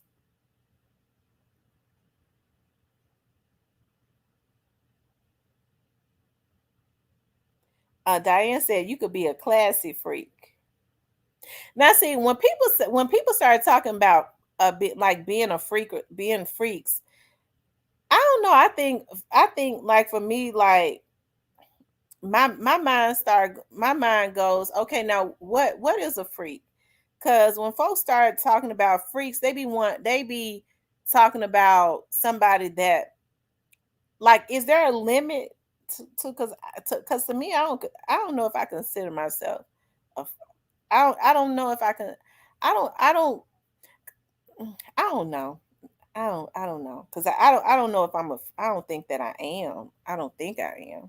Because when I started thinking about people being freaks, I started thinking about folks that have threesomes, like people that have threesomes, folks that, you know, their husband. Because know this pastor in Memphis was talking about how his wife he wrote a book talk about how his wife be playing with his booty hole, and how she be sticking, she know how to stick her tongue right up into the point. I don't even know why a pastor would even write that. Like stuff like that to me, I don't know if that's what a freak is considered, but I guess if that's what you consider being a freak, that I know I'm not one, because I ain't playing with no booty holes. I ain't having no threesomes. She said, not that kind. I've done it. I wouldn't do it again. Oh my God. Wow. Y'all, this is why I can't understand. Like, they want to start, like they'll start striking your page about, having Minister Farrakhan on there. But I know good and well, I was looking at Facebook one day and it took them a minute to take that video off. This man was on Facebook and he was videoing this girl uh putting her tongue in his booty. I was like, what? They let people put videos like this on Facebook? And y'all, she was steady smiling. I don't know if she was on some drugs or something. She looked like a real young girl, like a teenager. And he was like, put your face back in there. He grabbed her head and put her face back in. I mean, it was like a homemade movie. And you should have heard him. He was screaming, ah, ah, ah, ah. I said, he ain't nothing but a bitch. It was just disgusting. And I felt so horrible because I was looking at the girl and she looked so young. And he grabbed her by her hair and put her, oh, and he had his booty sticking out. He turned around with his booty sticking out, like like how we be turned around when we from, like women be from the back. That's how he was. His booty sticking out. Oh, oh. That's the reason why I talk bad about men like that. Nasty bastard. And then he records it and put it on Facebook, and he didn't even feel shame about doing all that screaming like a bitch.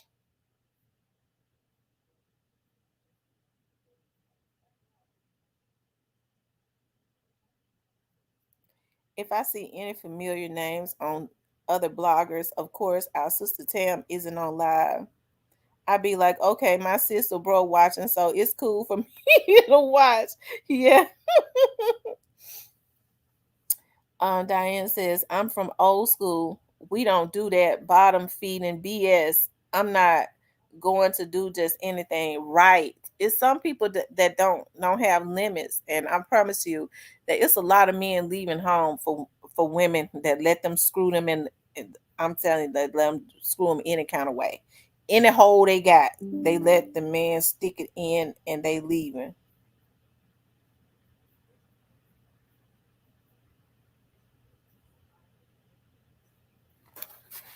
That's why I don't like weak suckers.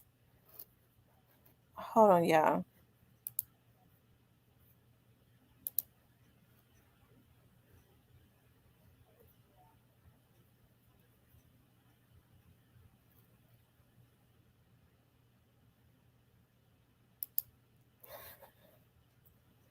I want to show y'all this.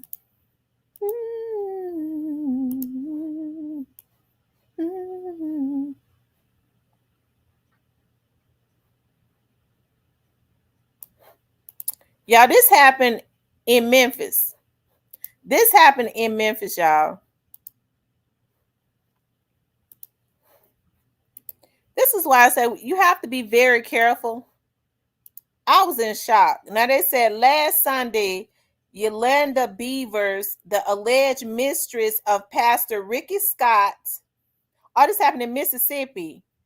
The alleged mistress of Pastor Ricky Scott of East St. Peter's Baptist Church in Oxford, Mississippi, which is not that far, disrupted the morning worship and revealed that she was pregnant by the pastor. We do not condone violence. Pastor Ricky Scott Sr. refuses to be voted out after his pregnant side chick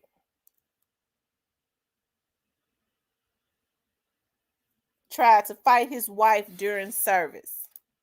Hold on, y'all. Now, this is the stuff I'm.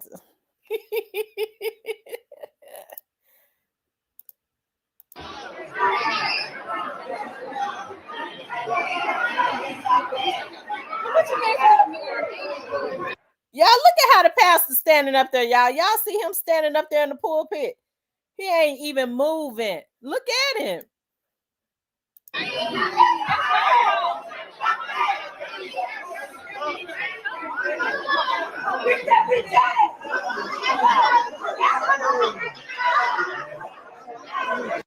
Y'all, look at everybody got their phone out.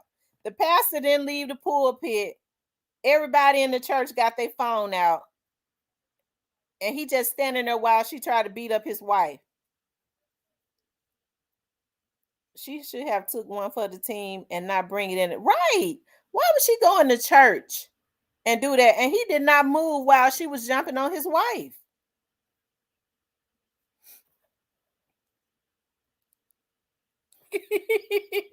That's right. That's right. Get thee behind me, Satan. Oh my God, y'all. What is this world coming to?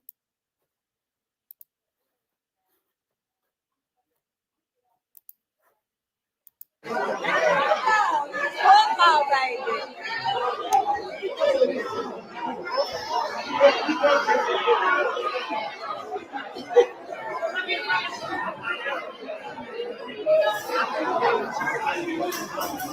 Lord have mercy.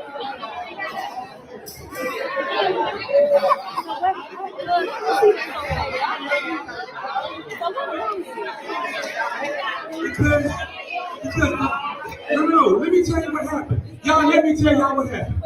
Let me tell y'all what happened. Do y'all remember? No, he can't go with bylaws. We'll be in court. We'll be in court. We'll be in court.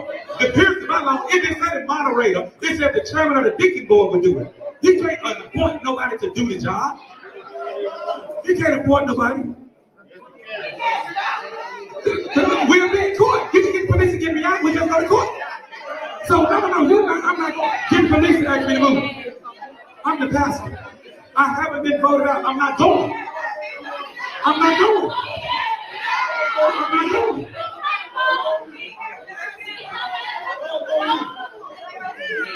I'm not going.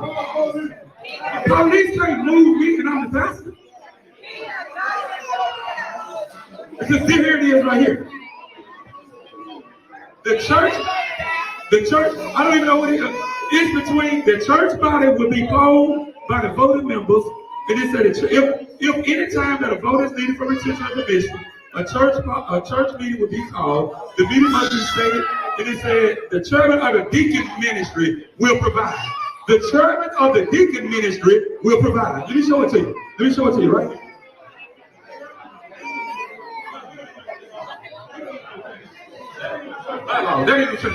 That ain't even, because I asked to do one thing. Ask a question. They won't let me ask a question. They know I'm telling the truth. I asked them to let me ask one question.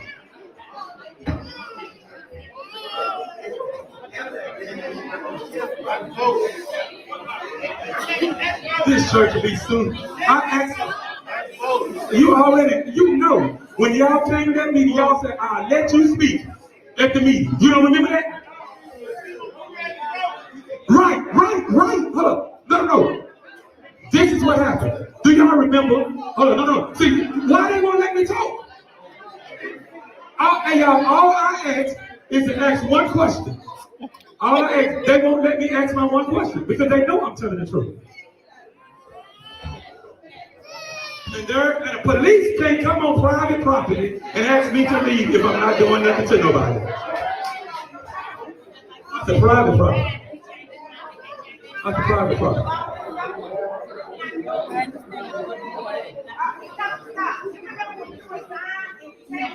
Calm down, y'all.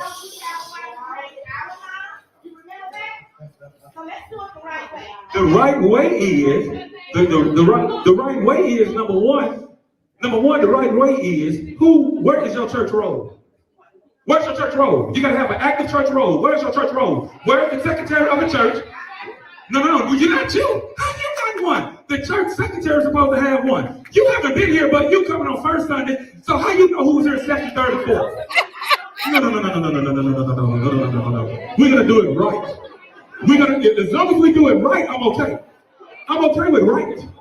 As long as we do it right. Because you can't just bring folk in here that ain't been in here since September of 2044. You can't do it. And that's not gonna happen.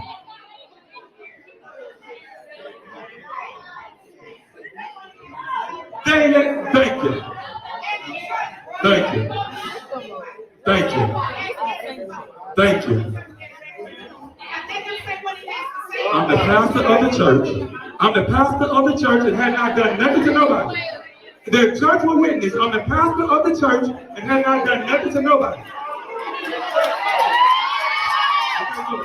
I'm the pastor of the church and have not done They got the sheriff up in there. because I have not done nothing. I am the pastor.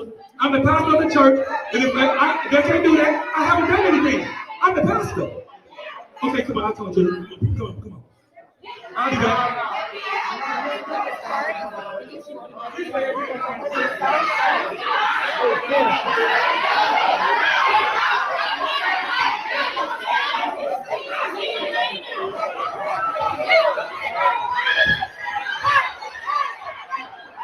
Lord, they done got to fight again.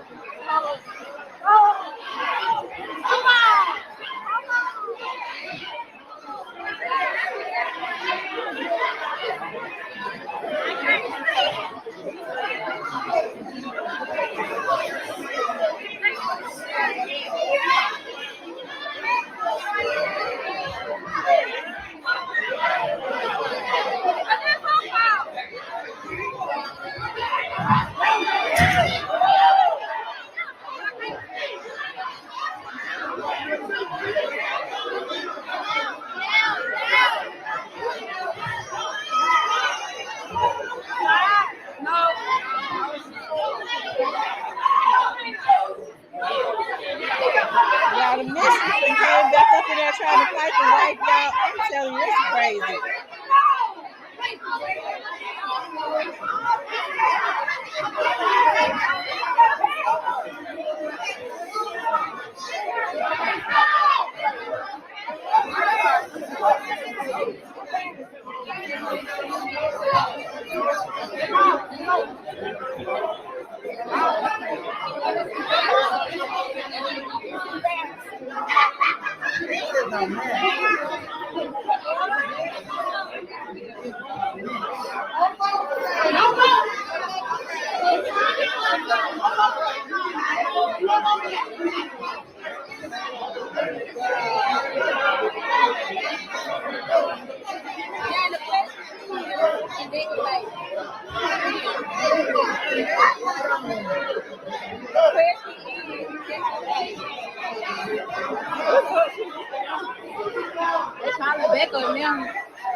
Y'all, that's the type of stuff I'm talking about. Like,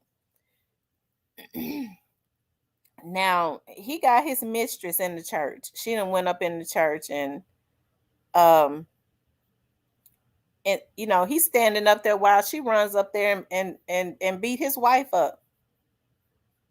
And he's saying, I ain't leaving. Y'all can't vote me out. I ain't leaving. You would think anybody else with something like that just happening, they would have been so embarrassed that you wouldn't even have to put them out. They would have just left on their own.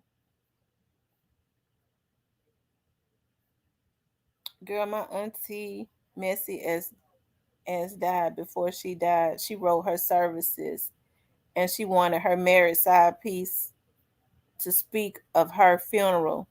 Honey, he didn't even show up. Lord.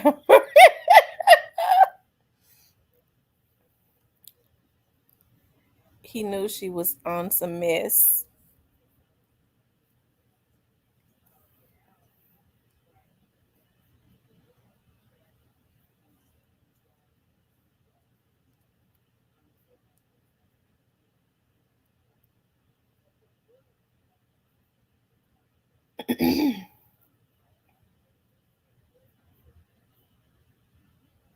Y'all, that's what I'm talking about when I say that cheating is not good.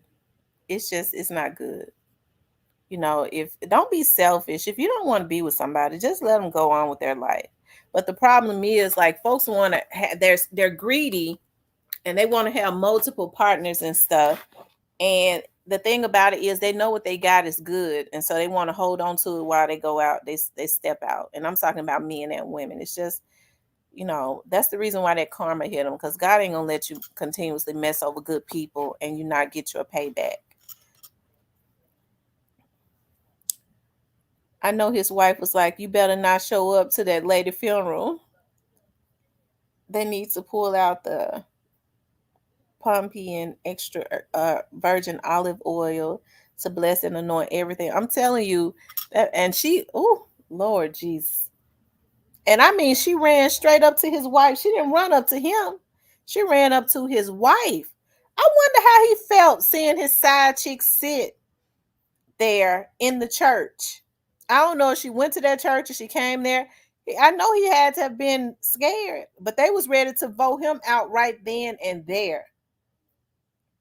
They was ready to vote him out, and he wouldn't leave. They had to call the sheriff on him.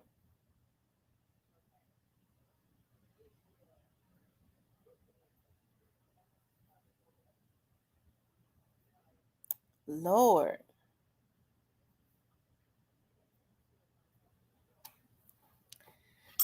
And y'all, I think too, people have to be very, very careful because my dad used to say, when a lot of people, a lot of pastors say many are called, few are chosen.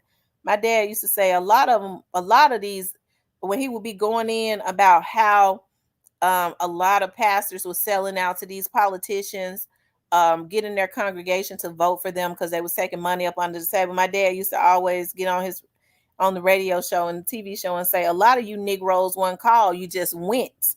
And that's the God's truth. He wasn't called. He one of the ones that just went.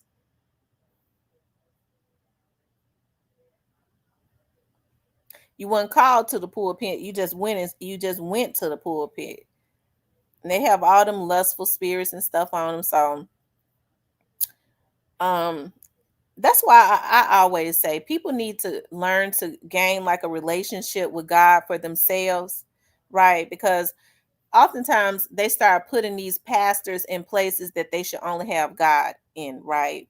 They start worshiping the pastor and that's my man of God. And, you know, um, and which there are a lot of good pastors out there. Don't think I'm talking about all pastors, but a lot of these pastors now put so much fear in people to the point that when they're doing wrong, they have folks saying, well, we ain't supposed to talk about the man of God. They say man with the D on the end. We ain't supposed to talk about the man of God. God ain't gonna bless us. Yeah, but he molesting kids. Yeah, but we can't put our mouth on the man of God. I never forget I was going to this big church um in I was going to this big church in Memphis. And I'll never forget the pastor. At the time, he had just bought he had already paid the church off. And he he was saying that, he had a Goliath. And he was like, we're going to chop off the arm of Goliath each and every time. Because the church had many different parts. He bought up the whole area, creating generational wealth for his family while his congregation suffered, right? And so he was like, each and every time we pay off like the radio station, we pay off the church, parts of the church, we're going to chop off the arm of Goliath. And he said, I want everybody to make a pledge of $1,000. And I want everybody to make a pledge of $1,000 in the church. Now, this was a big church.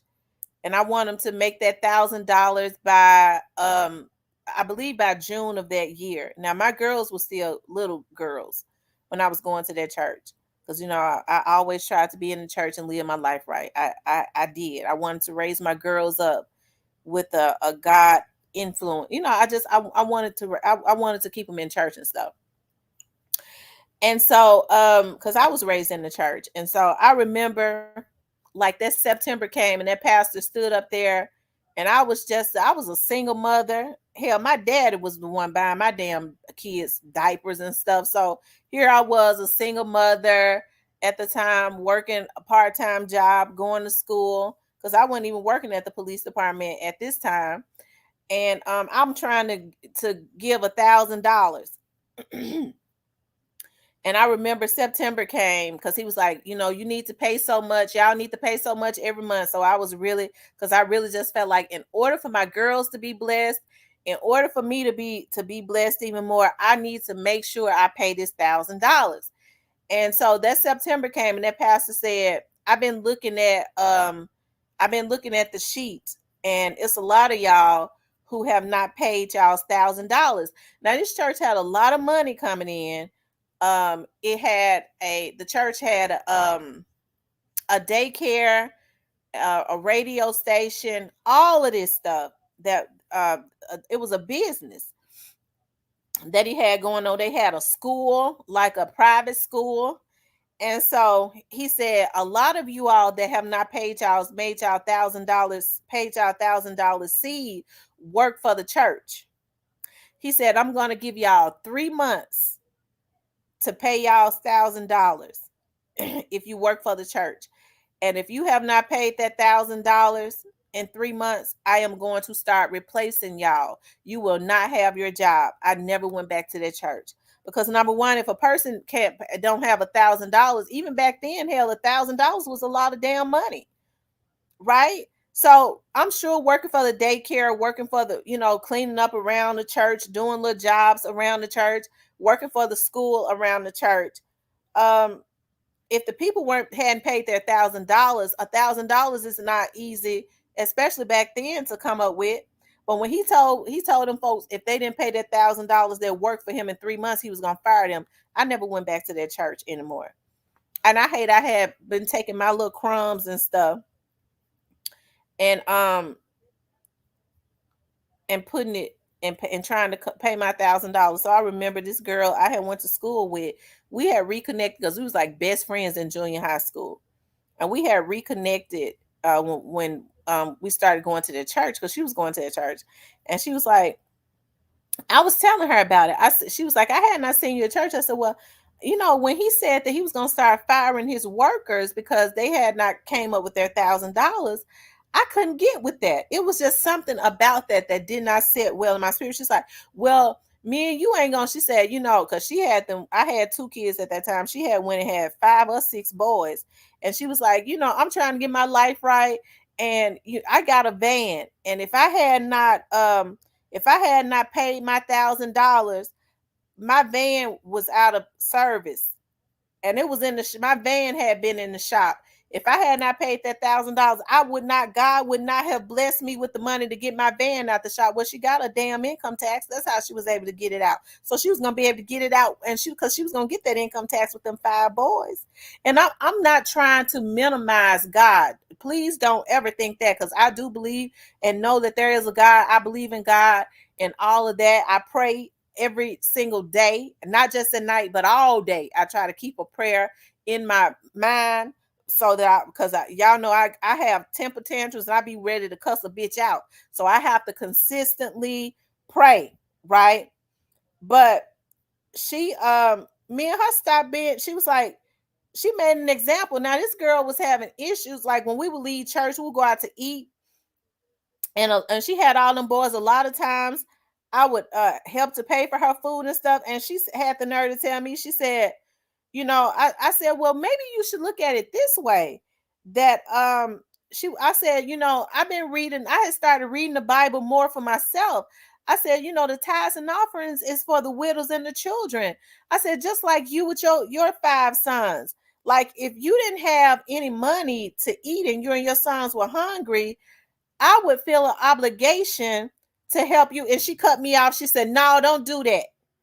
If me and my sons were hungry and you needed to pay your $1,000 for the church, uh, don't give that to me, because if you and your girls were hungry, I wouldn't do it for you. But I had been helping this bitch when we was going out to eat. She didn't have no money, and I was helping her to eat. She told me that. She cut me off. Don't do it, because I wouldn't feed you and your girls before I paid my $1,000. And bitch, we had been going to the Chinese restaurant and stuff, and you couldn't even come up with all your money with all them kids, and I was helping her to eat. I cut her off too, because see, it don't take much for me. I cut her off.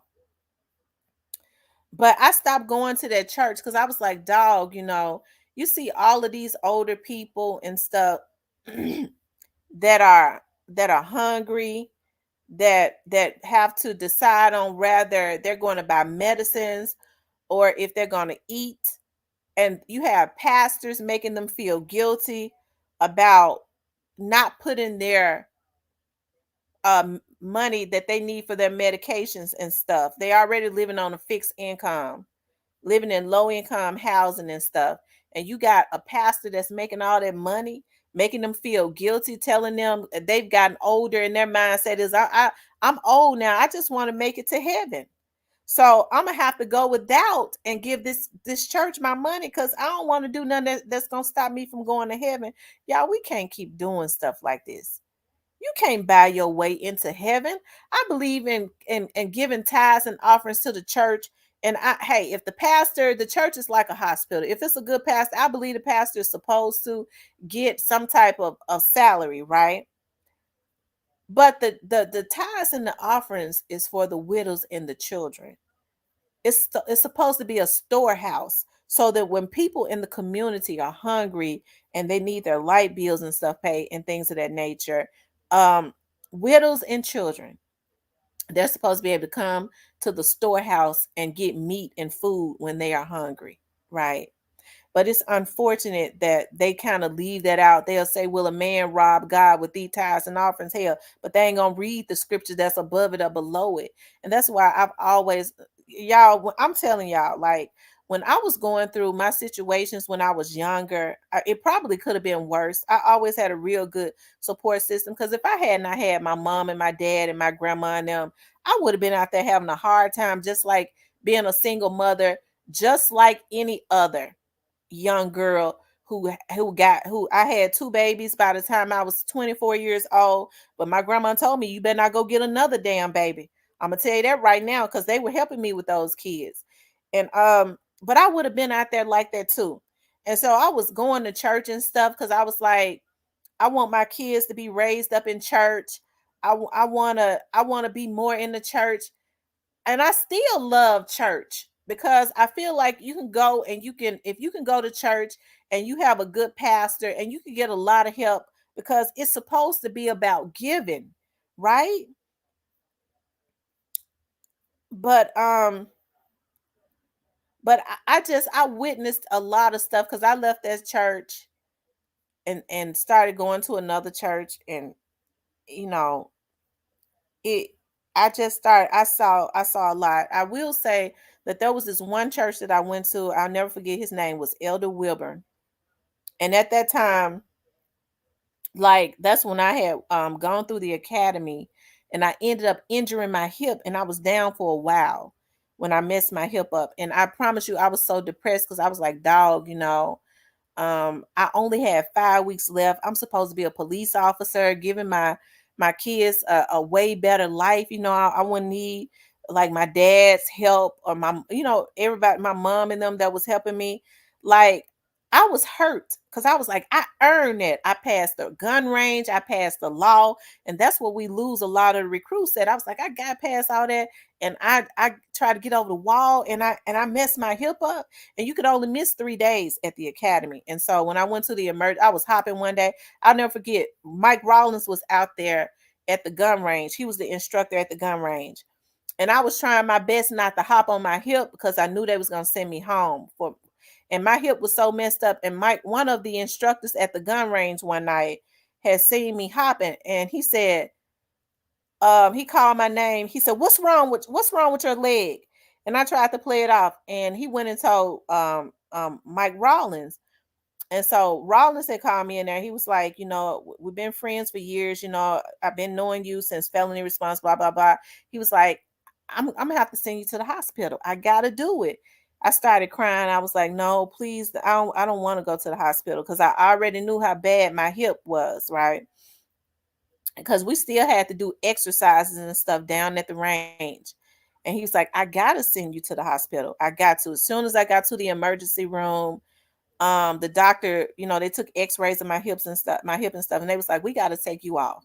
You can't, we got to take you off. I was hurt. I was like, I've worked hard. Like, I got 5 weeks before I graduate and become a officer. Like, because I had worked in felony response, I had lieutenants coming out there because they would be coming out there looking at us when we were exercising and stuff, like lieutenants from specialized units, especially from organized crime. And I remember one of the lieutenants pulled me to the side and said, "Come here, Tom. Um, so what's gonna happen is I'm gonna see if um I want to pull you to organized crime, to vice and narcotics. That's what they call it. I want to pull you up to vice and narcotics when you graduate, because we need new faces and stuff." Because he had already been familiar with me, right? And my regular assignment, they had given us our assignments. My regular assignment was the downtown precinct. That would have been my regular assignment, but they was gonna TL me. That's a temporary loan to vice and narcotics. And so what ended up happening was I had to leave, of course, and because I had to miss more than 3 days, right? Because the emergency room doctor, I was so hurt. And so one of my daughters was in the second grade, and I'll never forget her teacher, who was I was so stressed. I was like, "Dog, this is something I had earned, and I had to give it up." But I had to sit out. And they was like, I was crying and stuff when I was leaving. It was like, "Well, you know what? When the next class come, you can come back through." I was like, "I don't want to go back through all that stress. I had made it. That's 21 weeks of paramilitary stress, but I had to get myself healed, right?" And I'll never forget Miss Givens, one of my daughter's second grade teachers. She was a minister, and she was like, "I would like for you to start coming to this church that I know of." That's one of the churches, Elder Wilmer. He was so good to me. I love going to that church. It was a small church with only like 20 people there. And so I told her, I was like, she was like, "I see you hopping." I told her what had happened at the academy. And this is what stuck with me. And this is why I never went back through the academy. She said, I told her, I said, "My hip is messed up, but my hip heals, the next class that they have, I'm going to go through that class." And she said, "Come here, let me talk to you. Why would you want to go back through something that God has removed you from?" And I didn't even think about it like that. She was like, "God removed you from that for a reason." Now I'm getting ready to show y'all this young lady right here. I'm gonna show y'all how God has always been on my side. And that's the reason why you have to be very careful about who you mess with. That's the reason why I don't really worry about. I do get mad, but I don't really worry about like some of these vloggers on here. They gonna get they get back. I promise you. The vlogger that was messing with me, he gonna get his get back. Thought he put voodoo on my dad and all that. He gonna get his get back. He already suffering. And some of the rest of them that's obsessed with me. This is the young lady right here. We were traffic officers together. Her name is Martoya Lane, right? And I pull her up because it's a story behind this. Now, Martoya Lane was we were traffic officers together. She had 3 girls. I would say she was one of the nicest traffic officers that there ever was. Traffic officers are considered P1s. We go through the academy, we learn traffic, and then the police department pay for our schooling. And once we get our degree, we go back through the academy to become P2s, which is a full police officer. Because I ended up having to leave Martoya Lane, um, they recruited her, and she went over to vice and narcotics. She went over there. I was supposed to go, but she went, right. Martoya Lang and them did a bust. They did it right. It was big. President Obama spoke about her too. President Obama recognized her. Martoya Lang and them Vice and Narcotics did a bust, right? And one of the drug guys who they bust, he thought that it was some more drug dealers breaking into their house to rob them, and he ended up shooting one of the officers, and he shot and killed her, right? They say it was friendly fire, but they never proved that. They say it was friendly fire, but it could have been. You know why I say that? I think one of the reasons why they never talked more about it. I don't think it was friendly fire. I think what ended up happening was, once the lieutenant, it kind of came out more what had happened. once they saw that they had shot Martoya, the lieutenant and them recognized that they had shot her and they had killed her. They were so angry. The one of the drug dealers that was in the house, he was scared. He didn't know what was going on, even though they had drugs. You know what I mean? You break in there on them guys, they be already paranoid because they've been robbed 100 times. I'm told that one of the sergeants, once they made it to the scene or something, they saw that it was a man down. That was Martoya. And the sergeant said, shoot that motherfucker. And the guy had already had his hands and stuff up. You know, one of the guys that was in the house, he already had his hands and stuff up. And he said, I said, shoot that motherfucker. And the officer didn't want to do it. And he said that the guy had surrendered, his arms and his hands and stuff was up, and he shot him because his commanding officer told him to shoot him. I think that's why they was quiet. That never should have happened. You know, that shouldn't have happened to Lang. You know, because she had three beautiful children. Actually, I believe Lang had four children. She had four children because she had just had a baby. And I remember seeing her in she had taken, this is when Walmart had off-duty officers working in Walmart.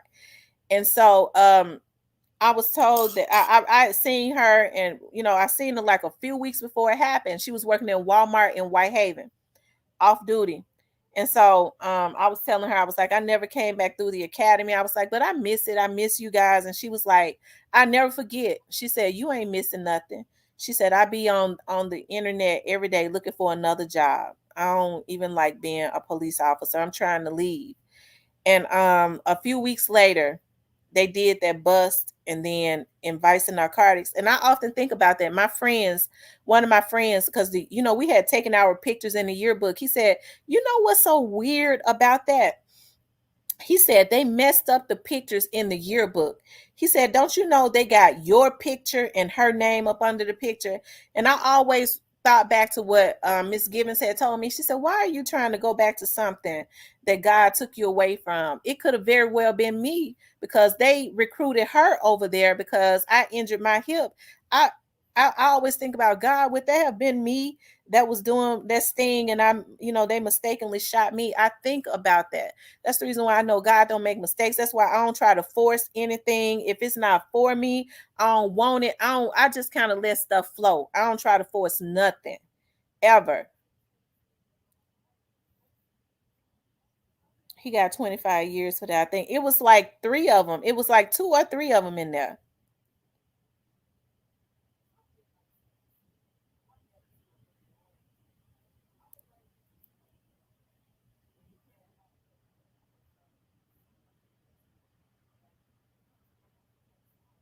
I look at, like, she was one of the nicest people. She was so sweet. She was. And when she was killed, it's unfortunate. Um, they was fighting. They was her family, she was going through, she had moved on. She was living with she had just had a baby with another police officer, and they were engaged to get married, but she was still married to her first husband. They was in the process of getting divorced, and people got mad because when she was killed, because they were still married, he got that $1 million.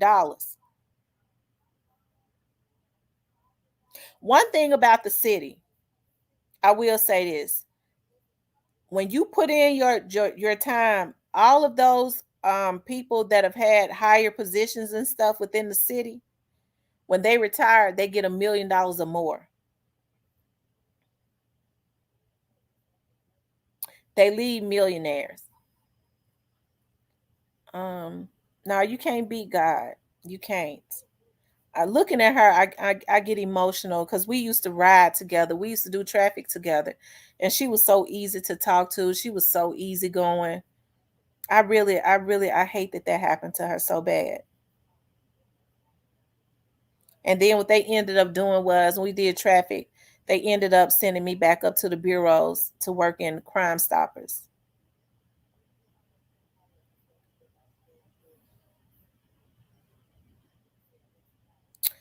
That's exactly how God protects us, and we don't realize at the time it is happening. That's so true. He used Miss Givens to speak a word into my life and said, why would you go back to something that God took you away from?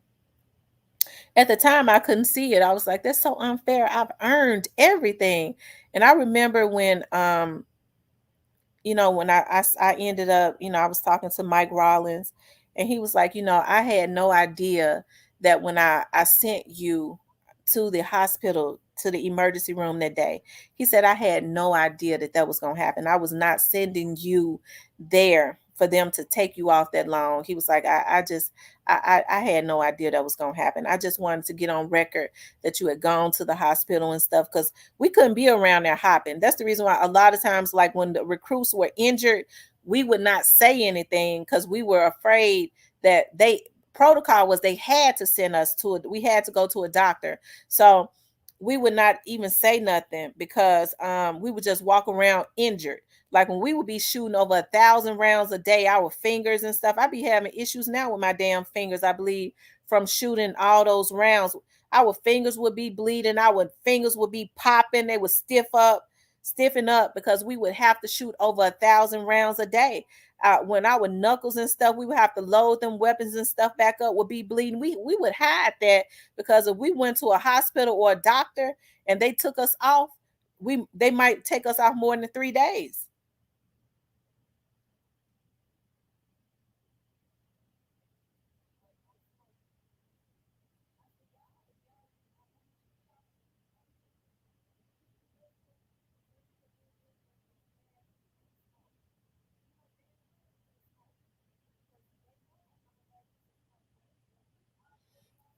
I said, Lord, my babies were little girls. They was like 4 and 7. I was like, dog, my 4-year-old wouldn't even remember me as much other than pictures and what she was told. So God is a protector.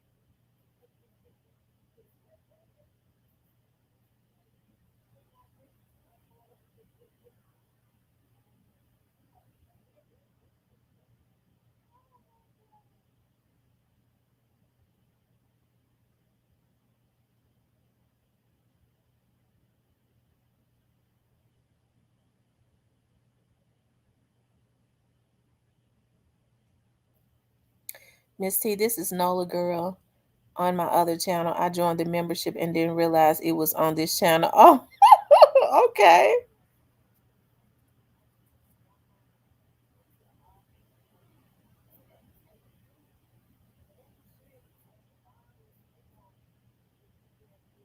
Thanks for joining the membership, Nola Girl.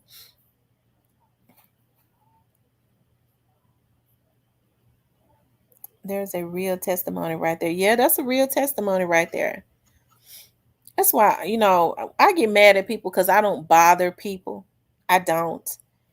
And I have not, certain people I haven't been around, and I would never want to be around. You know, when I see that people are evil, and I have to catch myself on this, and I see, like, it's disappointing to me when I see that people are real evil, and I think that folks are righteous and they gravitate to them. I don't know. That's kind of disappointing to me.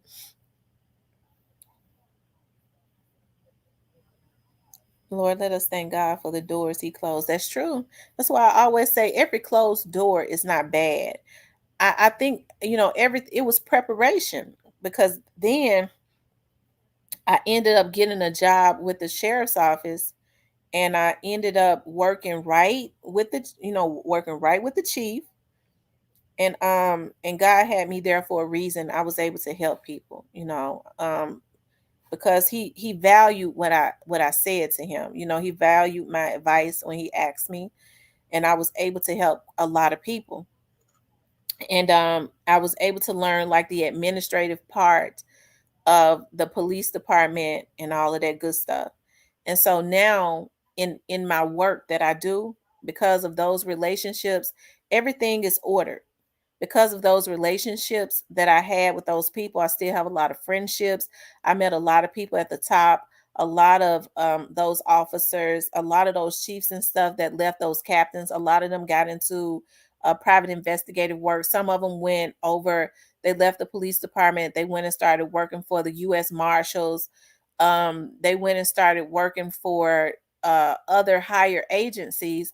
And so it's easy for me to start doing investigative work for the DA when they retired and stuff full time. So God allowed me to have those relationships and get relationships with those people and know those people, because he knew that later on I was going to start my own investigative company, and I'm able to call some of those people and get some answers about stuff as it relates to what I do in my investigative work. You know, I know a lot of people be wanting to know about young Dolph. I know quite a bit about that case, but it's a lot of stuff that I can't say about the Young Dolls case. I just can't say that.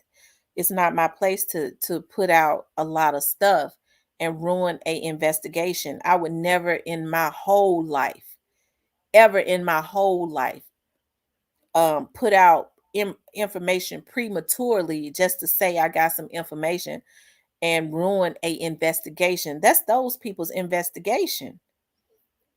And so when people tell you a little bit of stuff, they tell it to you because they think enough of you to tell you. They feel like you're mature enough not to put it out there. It's some things you just can't put out yet. It's some things that you just can't put out. These people are so crazy as it relates to this young Dawes case that I'm talking about the people that are involved. They're so crazy. It won't penetrate their minds that okay, the police already know this stuff. They already investigating whatever it is, you know. Hey, I'm just a sitting duck, right? The first thing that will come to their mind is how that person know that I need to go kill them. They crazy. It does not register with them until later. That shit, the police already knew this stuff. It wasn't that was premature. People get mad at you for knowing stuff, even though it ain't gonna help them none. So that's why people you have to be, very careful about how things are handled. Um, it's a lot of false information that has been put out about the Young Dolls case, and and that is being put out about the Young Dolls case. And believe it or not, I think I'll say it's sad the way I see people tormenting his family, but as an investigator, I'm talking about the investigators that's working the case. I think that it works in their favor, that a lot of what they put out is fake. Because at least the real information is not being put out to the people that is involved. They don't really know everything that the police has on them. They don't really know everything, but I think the only thing that bothers probably, like, the DA's office and stuff is people within the DA's office and maybe the investigators, is that they know that some of these vloggers have been put on here to witness tamper and to jewelry tamper. And I think something is going to be done about that. I don't be just saying that to be talking. I'm telling y'all what I know.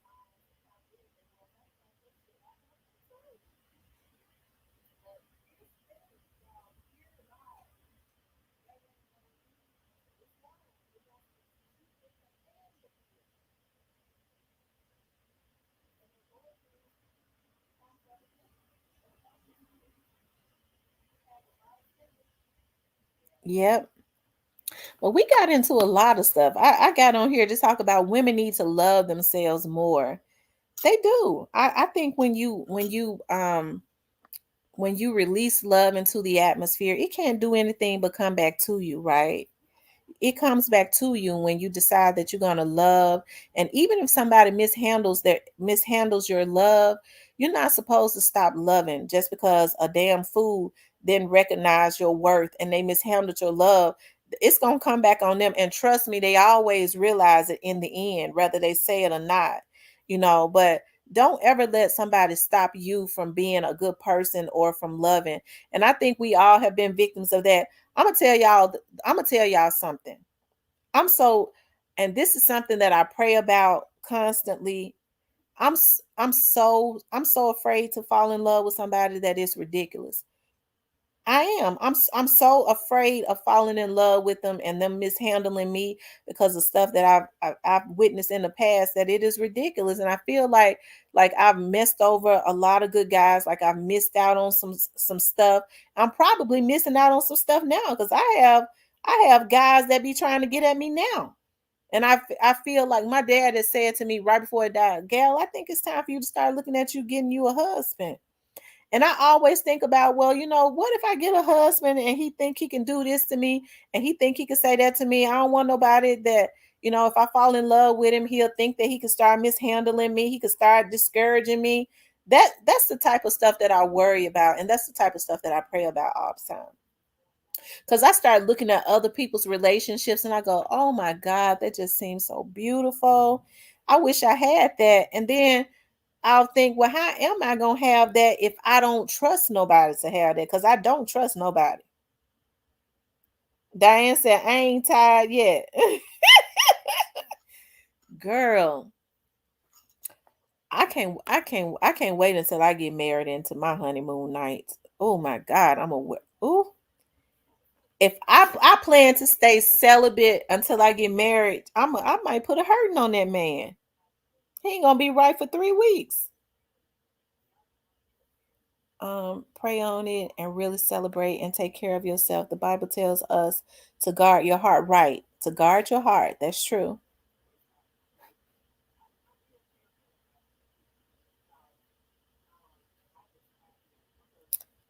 When three ones comes along, all of their fear will go away.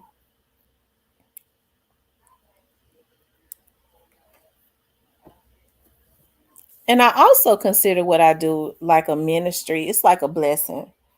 Like I consider it to be a ministry. There's other stuff that I'm gonna start getting into. I'm gonna tell y'all, somebody else may want to do it. If they do, I think it would be good. But I'm gonna tell y'all a case where I know that there was an injustice, and I want to join. I'm working on doing some more stuff. But I'm gonna tell y'all, I really, in my heart, believe, and I not believe, but I know that. And I'm not just saying this because he's a celebrity. I'm not trying to get no clout because I do real good for myself.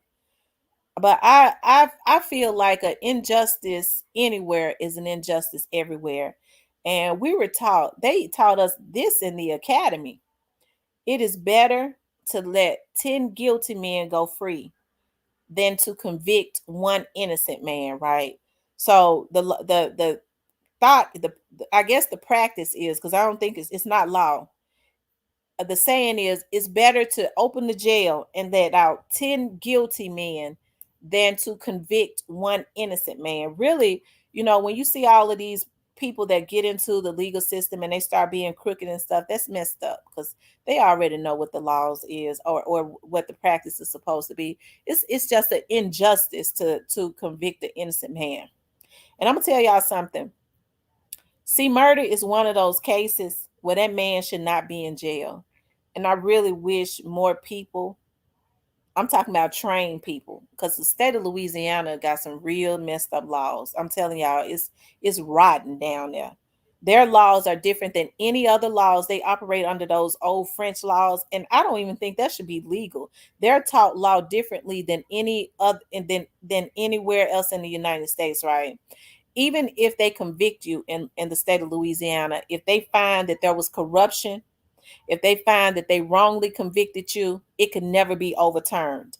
See, murder should not be in jail because he did not commit those crimes.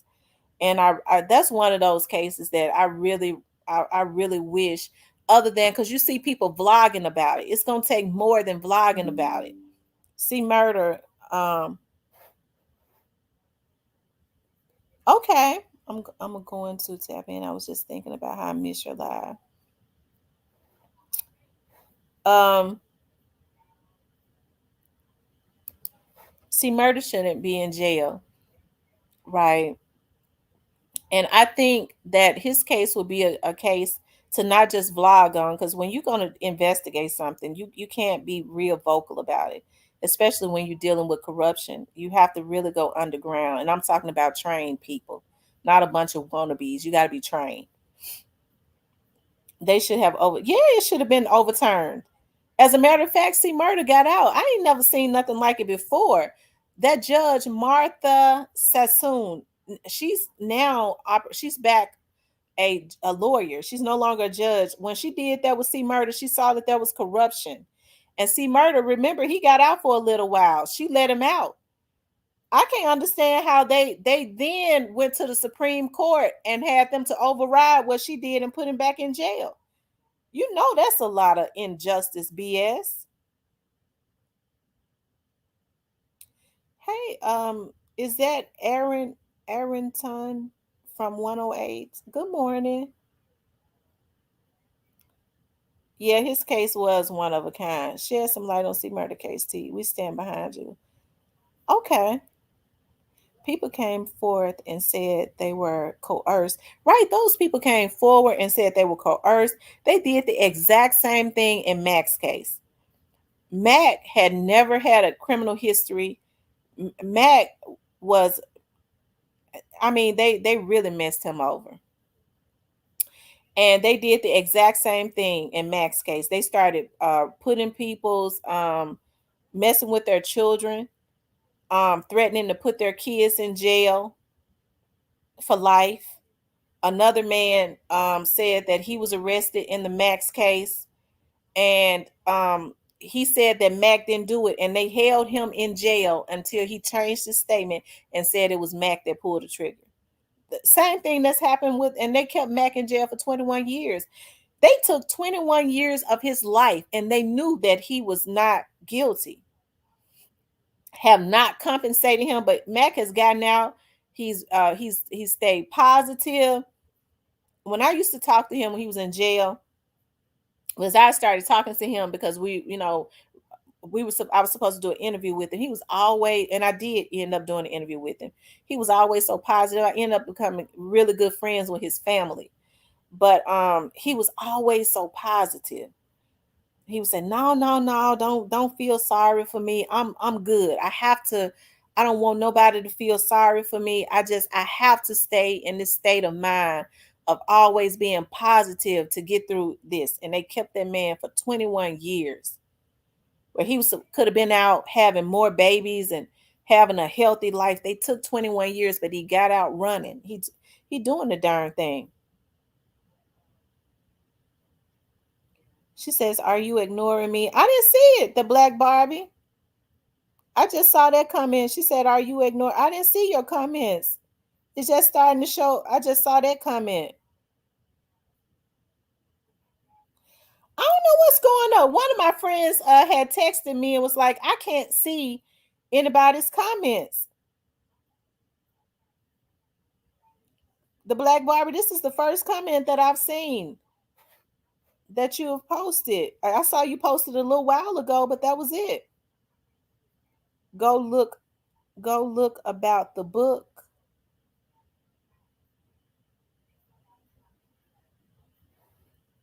Go look about the book.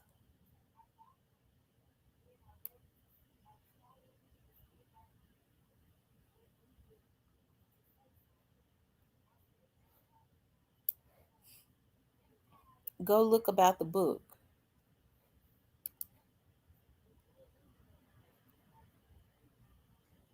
About what book? The Black Barbie.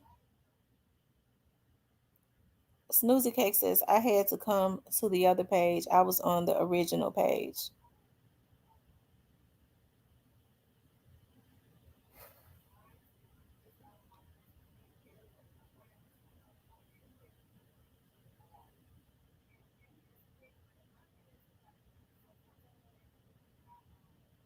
No, she's not purposely ignoring anyone. All comments aren't available. It's something wrong. I think they've hacked my studio. They must be deleting my comments.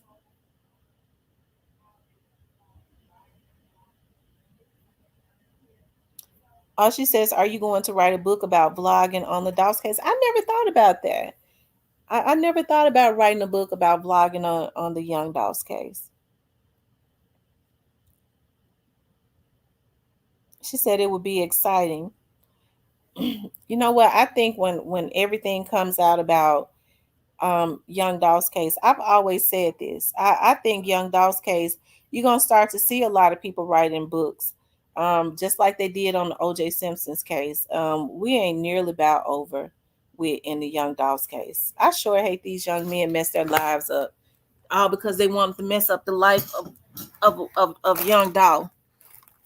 These folks that mess their lives up, and I guess they thought that. I wonder did they ever think that they would get away with it. I wonder if they thought that. I be wondering. I was like, dog, these folks got to go. They're gonna go through hell. I wonder did they think that they would get away with killing him. They wanted him gone just that bad. They thought that they was getting some young dudes to go do it that they didn't care about, and they would be able to laugh about it. But because God is a just God, He ain't allowed it to happen. He's not gonna let them kill that boy and get away with it. I be wondering about that sometimes. Some of the people that we've heard, that I've heard that's involved. I be thinking, what the hell was they thinking about? Did they think they was gonna get away with that?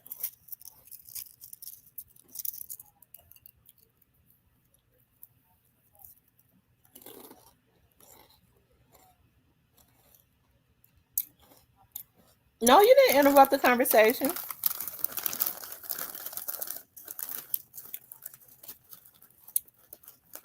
But anyway, you guys, it's 12. I need to get out. Let me get ready to get out. And I think I'll get back on tonight. The wind is not blowing. I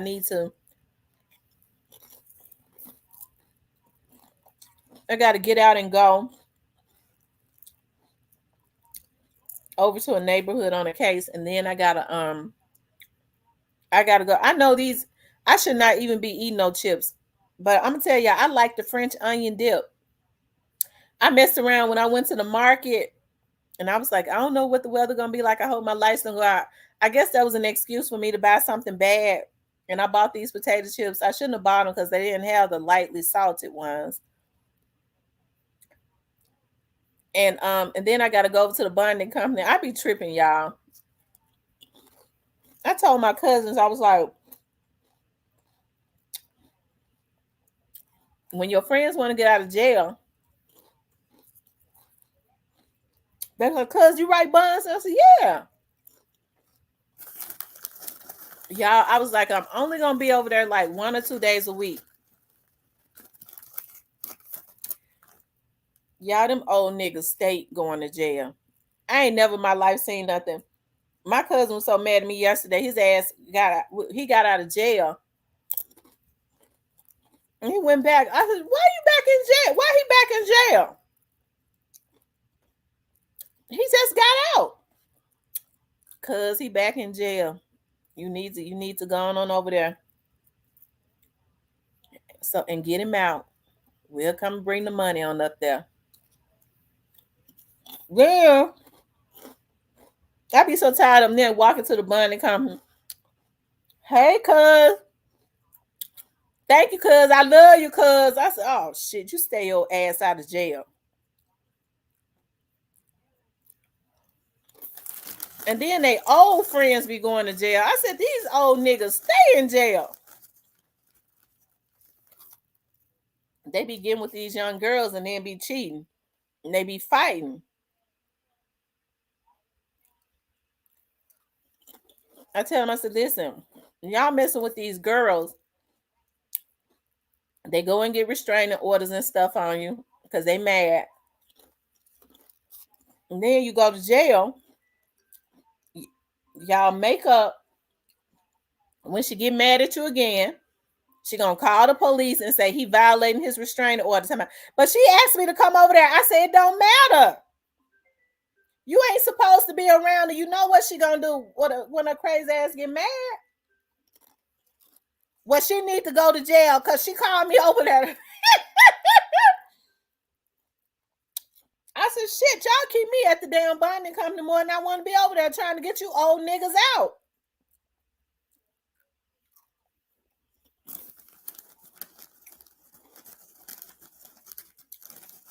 I gotta go over there tonight. I told my cousin, I don't know what y'all doing, but you sure be paying out a whole lot of money for these dudes to get out of jail. But shit, I mean, I'm your cousin. If you're gonna pay anybody, I guess it should be me. Cause I'm tired of 'em. I'm tired of these stupid motherfuckers. That's what he be saying. I'm tired of these stupid old motherfuckers. He have to get them out of jail.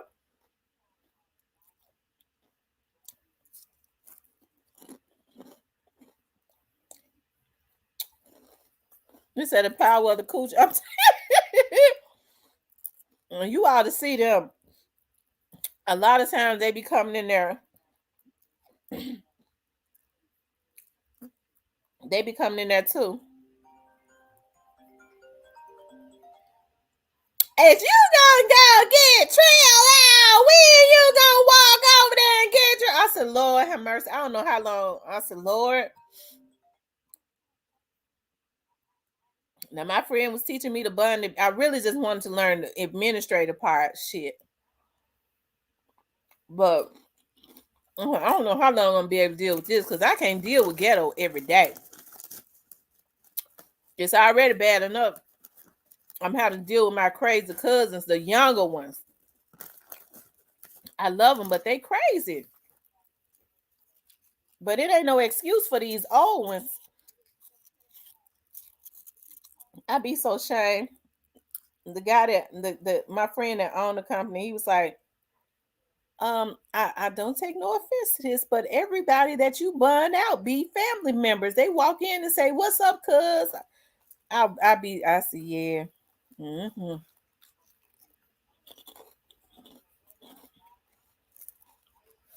I said some of them don't be my cousin. They just be and grew up around us, and they my cousin's friends and stuff. And he be getting them out because they work for him. I told him, I said, you ain't gonna have no damn money having to bail them out all the damn time because they wants to fight. They old ass is still fighting with these young girls and stuff.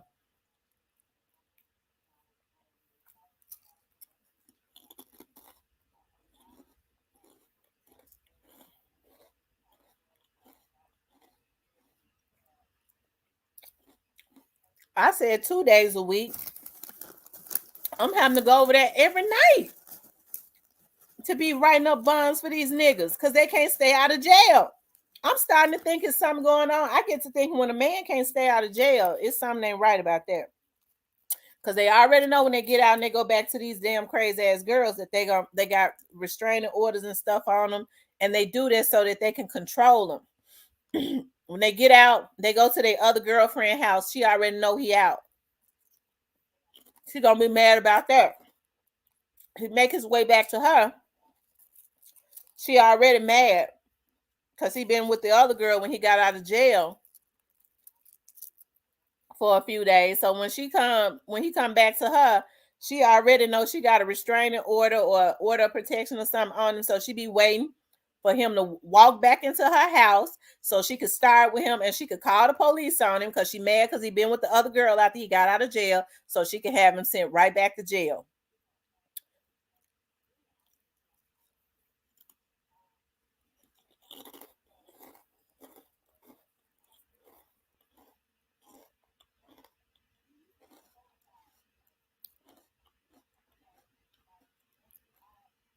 She said, I used to, you know what? I love looking at Love After Lockup, girl. When girl, I'm telling you, a jailhouse boyfriend. I'm telling y'all something. I remember. I'm sorry for eating in y'all ear. I remember when I was working for the sheriff's office. I was working for the chief, so they needed some people to work some overtime. So I had already, worked for the chief. I had already been trained on everything. So I went down in the jail. I was working in the booking window for some overtime, and I was, after I got off, and I was working in the sometimes I work in release, right? I'll never forget. We called the guys down to be released, and this old guy came. He was like in his 30s, He walked down. He called himself a thug, right? So they be sitting there. We take their pictures and stuff, release them out, let them get their property from the property room. That nigga was sitting over across from me, and he was talking to another inmate, and he had got into it. Another inmate that we called down came in there, and they was kind of going back and forth. He was like, "Yeah, that nigga something," and it was something to the effect of, because we'll take him up there. He one of them niggas that will bend over and hit him real quick. Want it? He said that to the other thug that was sitting next to him. Want it? We'll bend him over real quick. I said, I heard that, and he got so shamed because I heard him say that. They be up there screwing other men. I told y'all. When I used to work overtime down in processing, they would have them milk trucks to come in. Milk truck is when they had Blue Crush, and they were that's when they go get the prostitutes, the women. They call it the milk truck. They would have a truck, a bus load of them. When they did those things, they go get the male prostitutes and stuff. So we had a lot of male prostitutes come over in the jail that was already dressed as women. I was working in the booking window that day. They started bringing in all those transgenders. Now they had just went and bust the drug houses. They had went and did bust the drug houses, brought all them thugs up in there. So processing was overloaded. They were so busy, it was ridiculous. That's why they needed some more people work overtime. I volunteered to. And so I was like, now they bust the drug houses, brought all these thugs in from all over the city. They sitting in IDFP.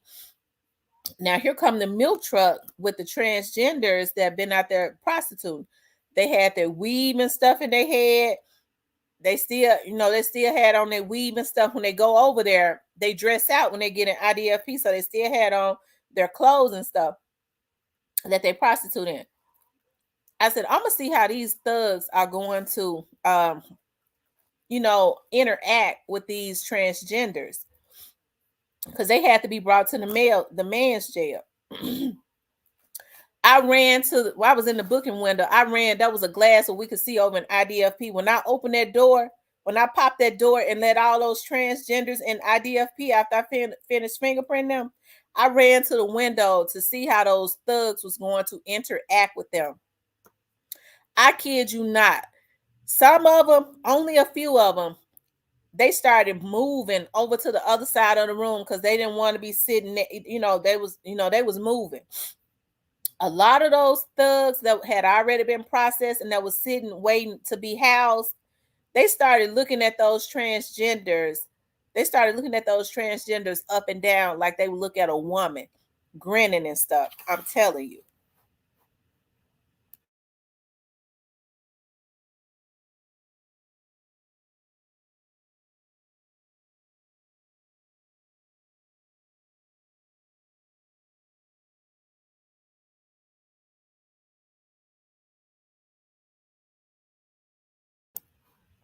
Yeah, I'm telling y'all.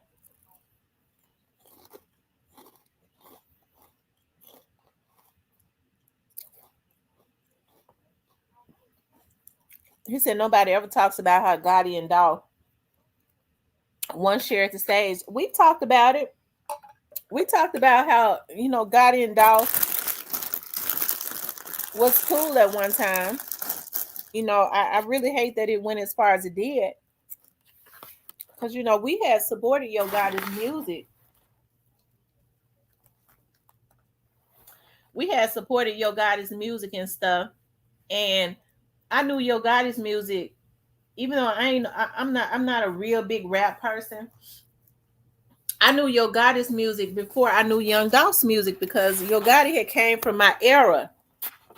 Young Dolph era was kind of like behind my era, right? Even though he was able to tap into our era too, because he worked hard to do it. There's video because I've shown that. I've shown video of Young Dolph when Young Dolph first started. He called Gotti one of the big dogs in Memphis. He was like, "Shout out to Yo Gotti, one of the big dogs in Memphis." He paid homage to Yo Gotti. That's why I said, you know, Young Dolph did not start off. You know, when folks said, "Well, he was hating on Gotti," I don't believe that one bit. I don't.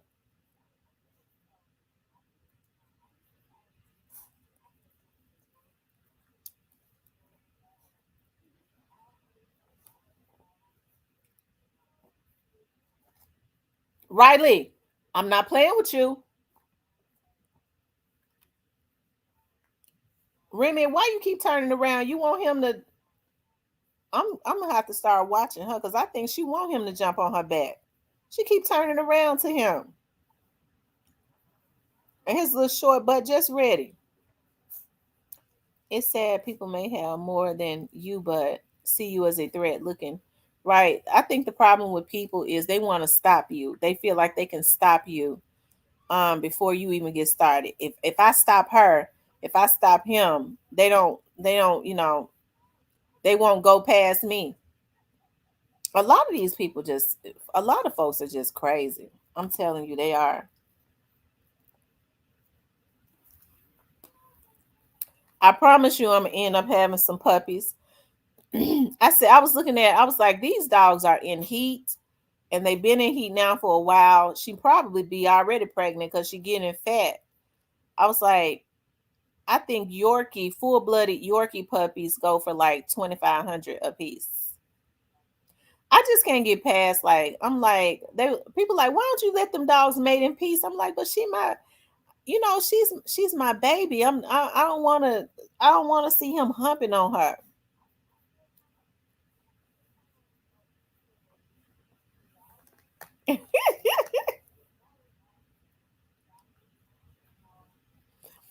And it's just amazing because I've always had female dogs, y'all, and to see how he act when he in heat, he act just like a man.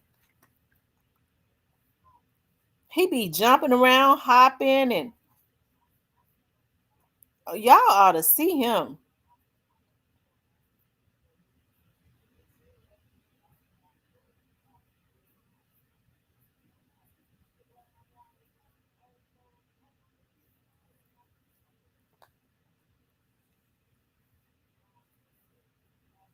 Yeah, into it, guys. We'll get on, and I really I gotta get out of here because I like I said I definitely gotta go out on this case and see what's going on, and then I gotta go over to the bonding company to get this damn food out. We ain't gonna hold you, sis. Yeah. So you all have a good day, and maybe we'll get back on tonight. Maybe we'll get back on tonight. Okay, you guys, be safe out there. Try and rest today if you can. Okay, and I'll talk with you guys later.